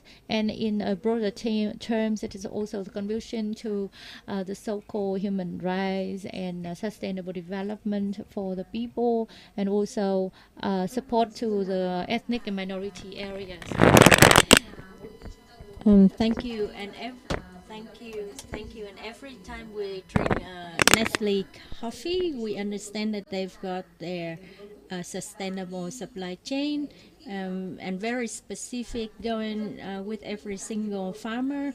And so the farmers as well as the coffee association have been promoting issues relating to connecting supply chain between the producers and the consumers. And the lesson is that not only with the farmers, but Nestle have been working with the farmers, meaning fertilizing the land, dealing with biodiversity, and also the diversification of the species of the plants. So the supply chain start with something very small, but then bringing significant impacts to our entire system, and we as the beneficiaries. And let me invite Ms. Tu, Director of Relations Affairs of Lazada, and the e-commerce platform is of a very pride position. It accounts to 85% of the total retail of retail consumers. That's the expectation of Vietnam towards 2025, and towards Temasek, as well as a consulting company in retail. So issues relating to the corporates and things on tools, technologies, on e-commerce could be able to participate in, and what is that for the entire world to move toward to green products and green consumption. Thank you for your question. Good morning, ladies and gentlemen. You have heard sharing from Nestle. They've got 150 years operation, but like for e-commerce, it's very new, very young. And for Lazada, we established since the early days of the e-commerce platform. We've got more than 11 years of experience, but we're just a baby in compared with Nestle, and with our mission in supporting the development in Southeast Asia in e-commerce. So Lazada has been always putting our mission in a way that moving towards sustainability and long-term commitments.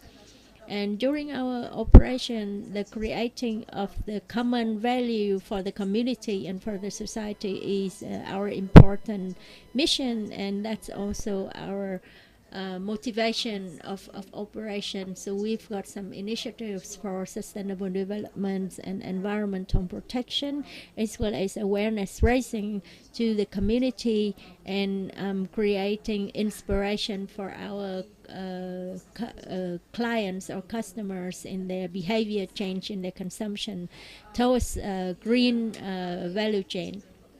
So when we talk about sustainability or sustainable development, the economic is a significant column. So it's significant, and therefore among the initiatives on sustainable development, we integrate development strategy to the business operation strategy in a way that we could save our costs, increase efficiency of our business operation, not only for our business but also for our partners, and enabling the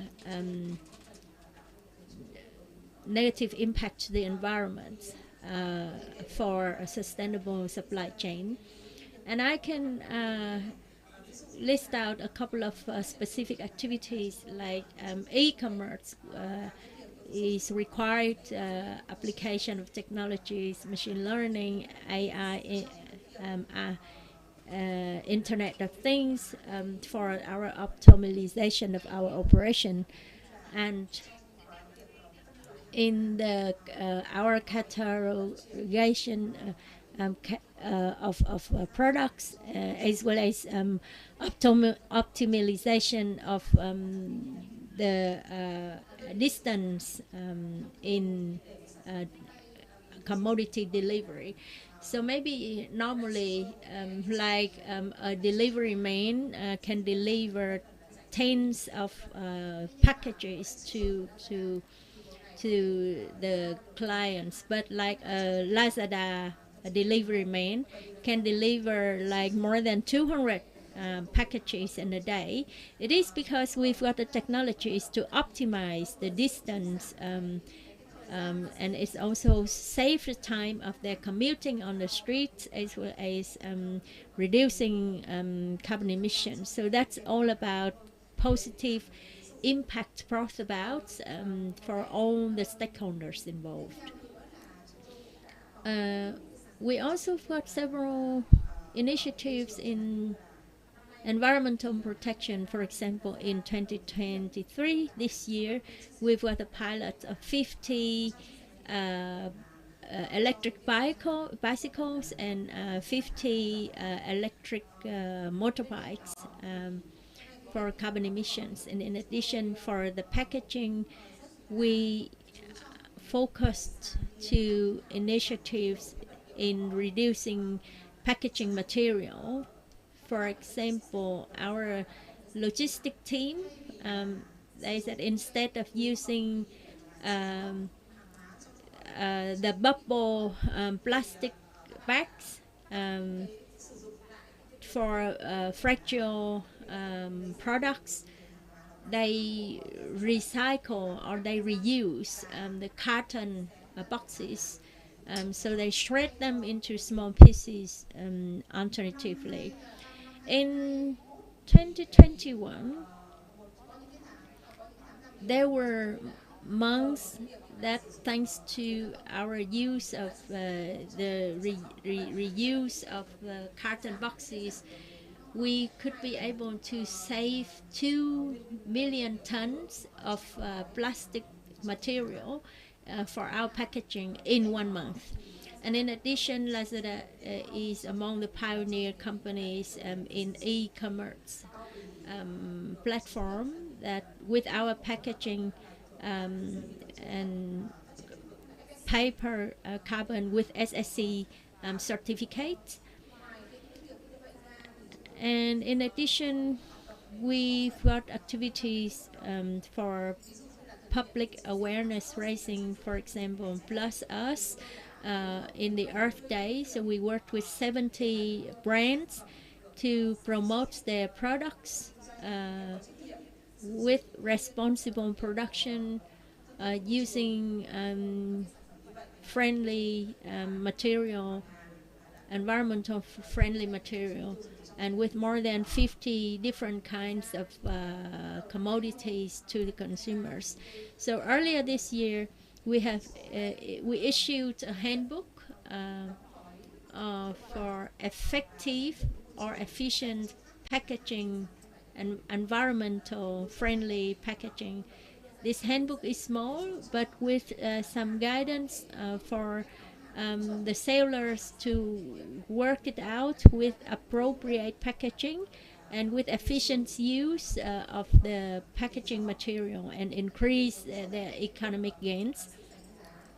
And so we've got a high appreciation of those parties involved when they use this handbook. So we also share this handbook on our website and to facilitate the access of everybody for their reference and application. So those are some highlights of the initiatives of our efforts as an e-commerce company with not only e-commerce activities but also logistic activities as one of the elements in the final end of the supply chain for a green supply chain.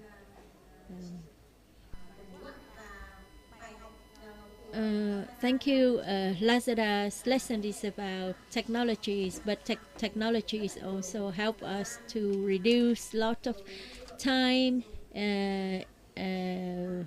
increase energy efficiency in the commuting related activities, electric vehicles like electric bikes, electric motorbikes for the delivery means, SSC certificates for packaging.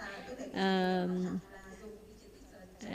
I like the idea that they use the Earth Hour campaign for their partners promoting their green products for green and clean promotion to their customers. So last but not least, Michelle. So please use your headsets. So Vietnam is a big commercial hub in Southeast Asia with strong connection from marine, aviation, and also connection to 3 countries, both on the road and on the marine side. So relevant companies have identified like non-compliance commercial activities like illegal wildlife trade, products related like products from tiger, from elephants. So from those activities, so when you work on global nature conservation, what have been your actions globally in connecting the sustainable supply chain. Vâng, xin được trân trọng kính chào quý vị. I'm going to talk Và about tôi sẽ xin được phép chia sẻ một supply chút chains liên in a quan slightly tới different context around illegality and particularly wildlife trafficking. So I wanted to put that into a context, into a broader context as to why I'm raising that in a conference around nature positive and sustainable supply chains. So environmental crime represents between 85 and 265 billion dollars in criminal revenues per year. It's often linked to money laundering and organized criminal activities and is recognized as one of the top 4 illicit crimes. Now, environmental crime includes aspects such as illegal logging, illegal fishing, waste disposal, but it also includes wildlife trafficking and illegal trade in wildlife. And that accounts for roughly, because we don't know the true figures, but around $20 billion a year. Now, how does this impact you as businesses that operate legally and your supply chains are legal and you hope to maintain that? Well, unfortunately, illegal activity abuses the supply chains that you use to trade. And is not necessarily, the risks are not necessarily considered within your business operations. In terms of trading with countries such as EU and the US, Asia is considered a high-risk trade route for wildlife trafficking, particularly in some aspects for birds and reptiles, but also recognizing that wildlife such as rhino horn, elephant ivory and pangolin comes into and via Asia. Both the US and the EU trade agreements and aspects of sustainable and environmental trade require that the context of illegal wildlife trade and wildlife trafficking is taken into account. That means if you want to have good trade relations from a country perspective, there needs to be measures in place to address illegality of wildlife being moved across countries. But also from a business perspective, the way that wildlife trafficking occurs can impact on your ability to trade freely and smoothly. For example, things such as pangolin scales are declared as plastic chips. So if you have a shipment of plastic chips being identified, that might be seen as a high-risk commodity that would require extra customs inspections. Likewise, a lot of goods are disguised as coffee, with the perception that that will deter sniffer dogs looking for wildlife goods. We're also seeing a growth in online trade and online markets, and wildlife trade online is regulated by the Electronic Transaction Law and Decree 52 in Vietnam. But in 12 months, we saw over 10,000 adverts for illegal wildlife products online, freely available to purchase, and in some cases also accompanied by certificates of authentication. So not only providing illegal products for sale, but verifying that they are wildlife that are not permitted to be sold. So all these aspects brings levels of risk to you as businesses and your legal operations. So with the Saving Threat and Wildlife project that I represent in WWF and our partners, Traffic and EMV, and obviously under the management of the Management Board of Forestry Projects of MARD. We are engaging with companies and company associations such as VCCI, VCOM, the State Banks Association, Maritime Organisation, and hopefully in the future with the Air Transport Associations, to look at ways to raise awareness within business of how their supply chains are used for illegal activity, but also how they can implement risk assessments or risk profiles as part of their due diligence in knowing their customer and also assessing their import-export requirements and reducing the risk to their companies and their business. So part of this is, first of all, raising awareness, such as identifying that this actually happens and the scale and how it occurs. Also, though, looking at the resources that companies need, whether that's training. So part of a training resource we have just released is for online companies, for their security staff to be able to identify illegal posts, but also sharing information such as keywords or emoticons that are being used to facilitate trade and the sale, the buying and selling across social media.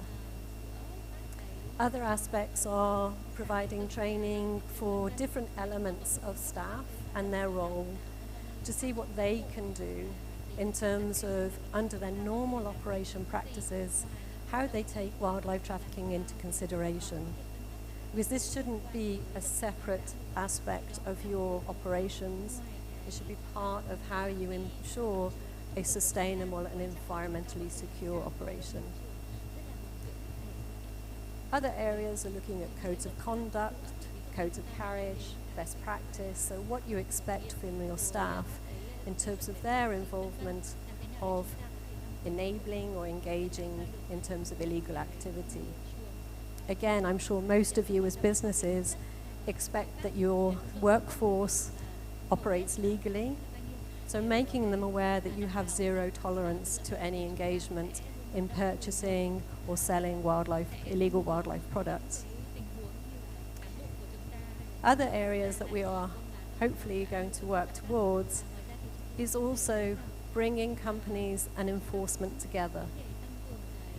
We have experience and operated before where working with companies, transport sector, both airlines, maritime, banking sector, to create task forces with enforcement to share information so that enforcement can take more action, do more investigations, and that secures your supply chains and it improves both your company and Vietnam's ability for better trade agreements and better trade relations with, in this case, the US and the EU. So that was one of the aspects as well around the money laundering, working with the banks to look at training they can use to prevent money laundering going through their systems as well. Thank you very much, Michelle. Bài học của Michelle chia sẻ cho chúng ta là kinh doanh có đạo đức. Experience here is about responsible trading and legal trade, and it is not only with the business owner but also with the labor force of the companies. And a good initiative is to set up a task force so that they can share information and communication. And if necessary, there would be some kind of investigations to support for different activities for anti-money laundering, because it is related to the illegal trade of endangered wildlife and also their parts. So it's an incredible lesson. And we have only several minutes left. I think here the panelists can also share with us what are your recommendations and suggestions to the state regulators and also to the consumers, starting with Ms. Du, please.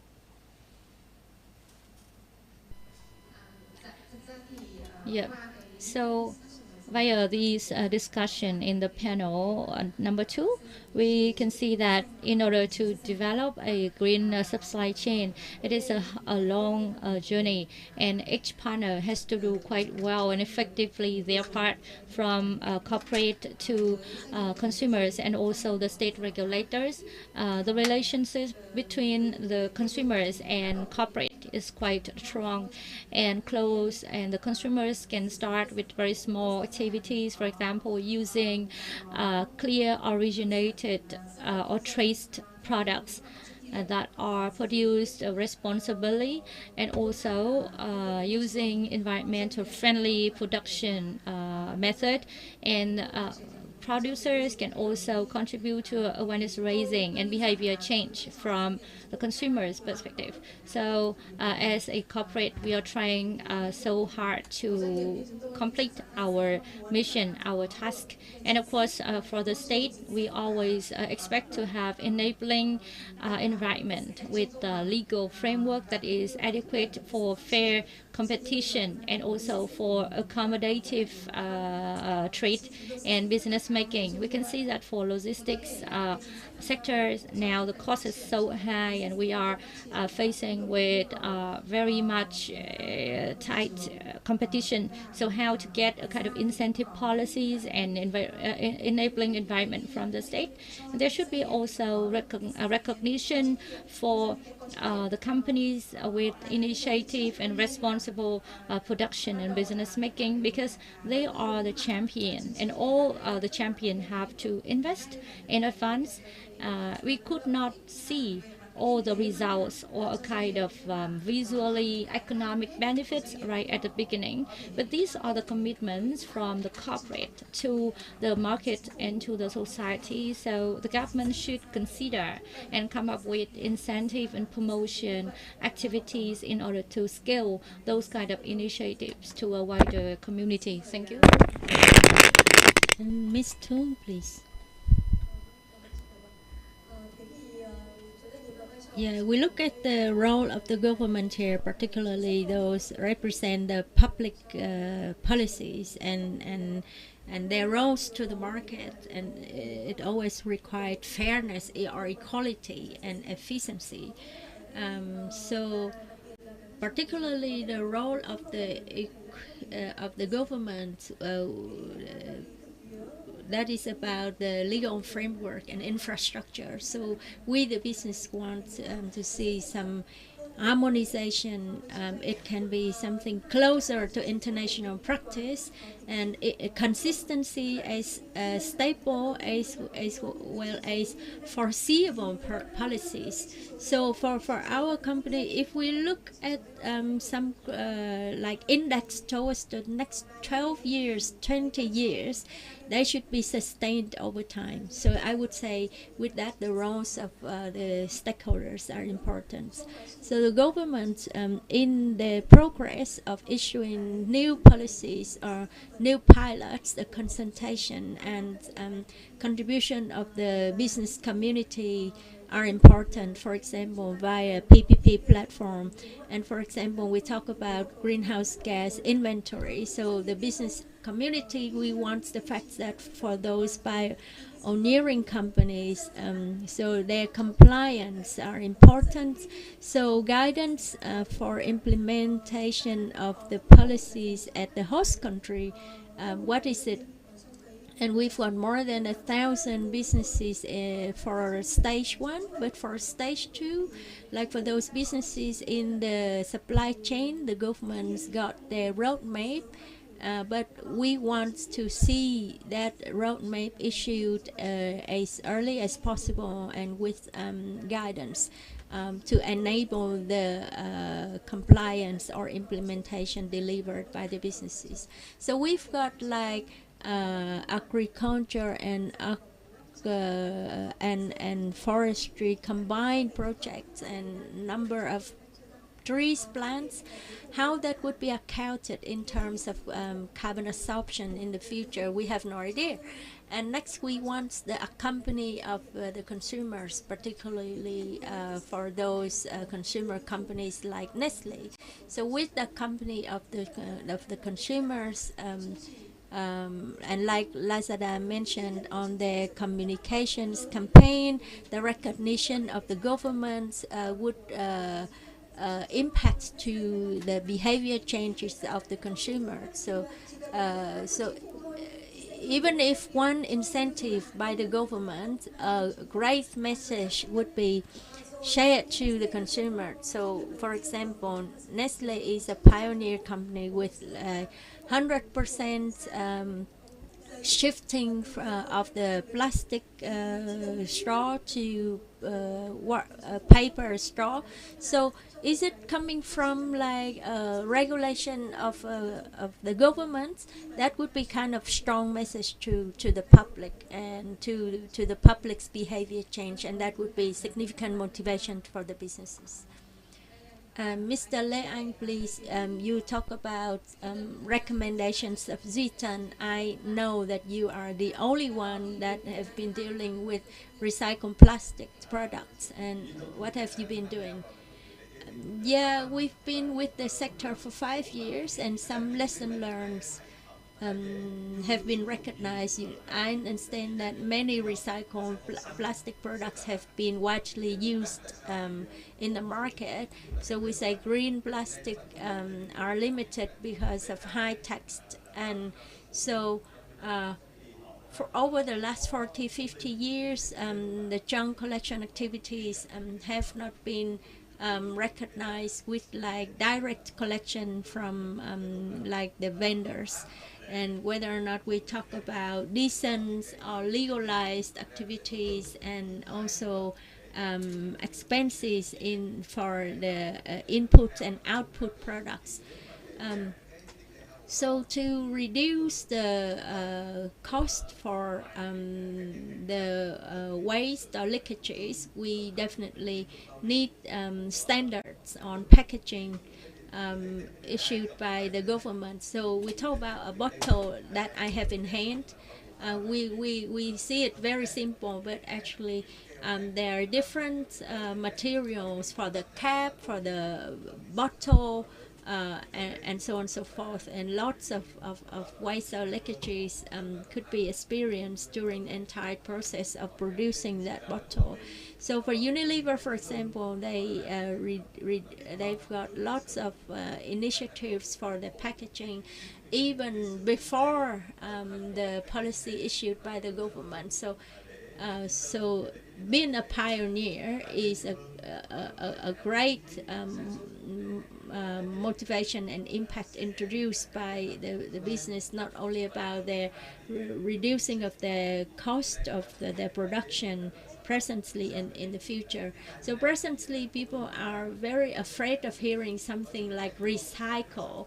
In Vietnam, we talk about recycled products, but well, many different things can be stored in that recycled bottle. So for Unilever, Nestle, I understand that we've got strong criteria with our products, but we need communications campaign, strong communication campaign for better awareness of the public and the consumer, for their appropriate understanding of recycled products, and also for further development of the business contribution to better environments. For the government's present policy, we've got supporting policy to. We need supporting policies to those companies dealing with recycling, so that they could be able to take initiative and less reliant on like other compliance. And policies on green production, we need upfront investment and transformation. I think that we are in a better position for funding when we actually have transformational projects, and an important element is the consumers, as shared by some of our panelists here. And when we talk about intelligent consumers, wise consumers, so they are significant motivation for the competitiveness among the businesses for their investment and transformation.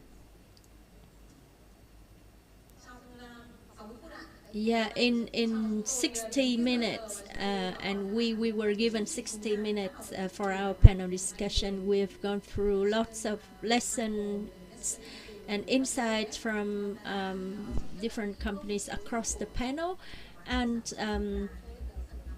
things relating to different chain, promoting your products, including logistic related elements, and you've got recommendations on consistency and sustainability of the policies of the government. And I heard it loud and clear by a couple of companies here, including initiatives for both the producer and consumers on green products, and issues relating to green practice, tax incentives for green initiatives should be promoted and with clarity, and as well as connection between the business, the banks and financial institution, credit institution.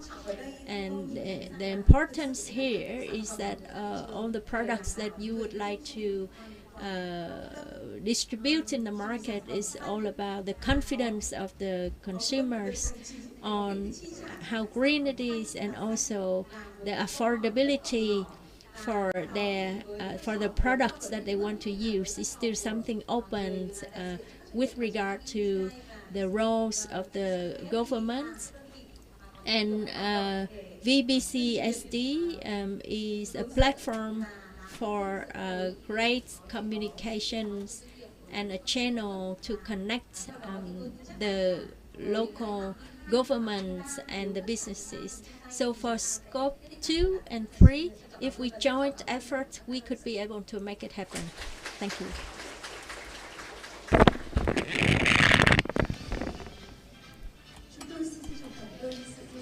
A big thanks to all the panelists for this panel discussion, and I'm sure that via the discussions you have come up with in your mind some kind of solutions, strategies, and takeaways on how to move to a green supply chain and green transition. So definitely, in order to build up a green supply chain, there are paramount challenges, and the journey is quite long. However, with the spirit and all kind of setting tone from the high-level management, it would be a kind of irresistible trend that we should follow. So now comes to the end of our VCSF 2023, and our plenary conference would start in the afternoon session. So for the closing remarks, we would like to invite Mr. Nguyễn Tiến Huy, Director General of Office for Sustainable Business Development, VCCI, to come to the stage. Ladies and gentlemen, dear all the members of management of VCSD and all participants of our summary conference in this morning. We have listened to 2 panel discussions with more than 3 hours discussion in a very proactive and constructive manner. So we agreed with one another that via these kind of discussions, sharing analysis and assessment from the panelists, being representatives from the corporate sectors that are the champion and pioneers of sustainable development practice, as well as related experts. We have been on the same page that the corporate community plays a critical role in building and transition of their economic model in a green and sustainable manner. So we have all realized those challenges and obstacles during the journey of transition. as well as opportunities that are opening up for the business community. As a result, the organizer would like to note down all of your recommendations in order to report to our management in the plenary conference in this afternoon session with the presence of leaders of the government and state regulators, so that we can continue discussing, listening to direction and also fundamental trends in supporting and promoting the corporate community for sustainable development. I can say that all of your discussions and sharings are lively and also thrive because it is driven from a practice, the practice that we could not see in any kind of textbook or training programs in every university, because what you are sharing with us are real life. And on behalf of organizers, I would like to convey my sincere thanks to all of you. We have been sitting together and sharing together in the morning session, and it is my high hope that you would be present in the plenary conference in the afternoon session for further discussion and sharing. I would like to declare the closing of our thematic discussion in this morning session of the VCSF for 2023. Wish you all a very good lunch, and wish you all success and happiness.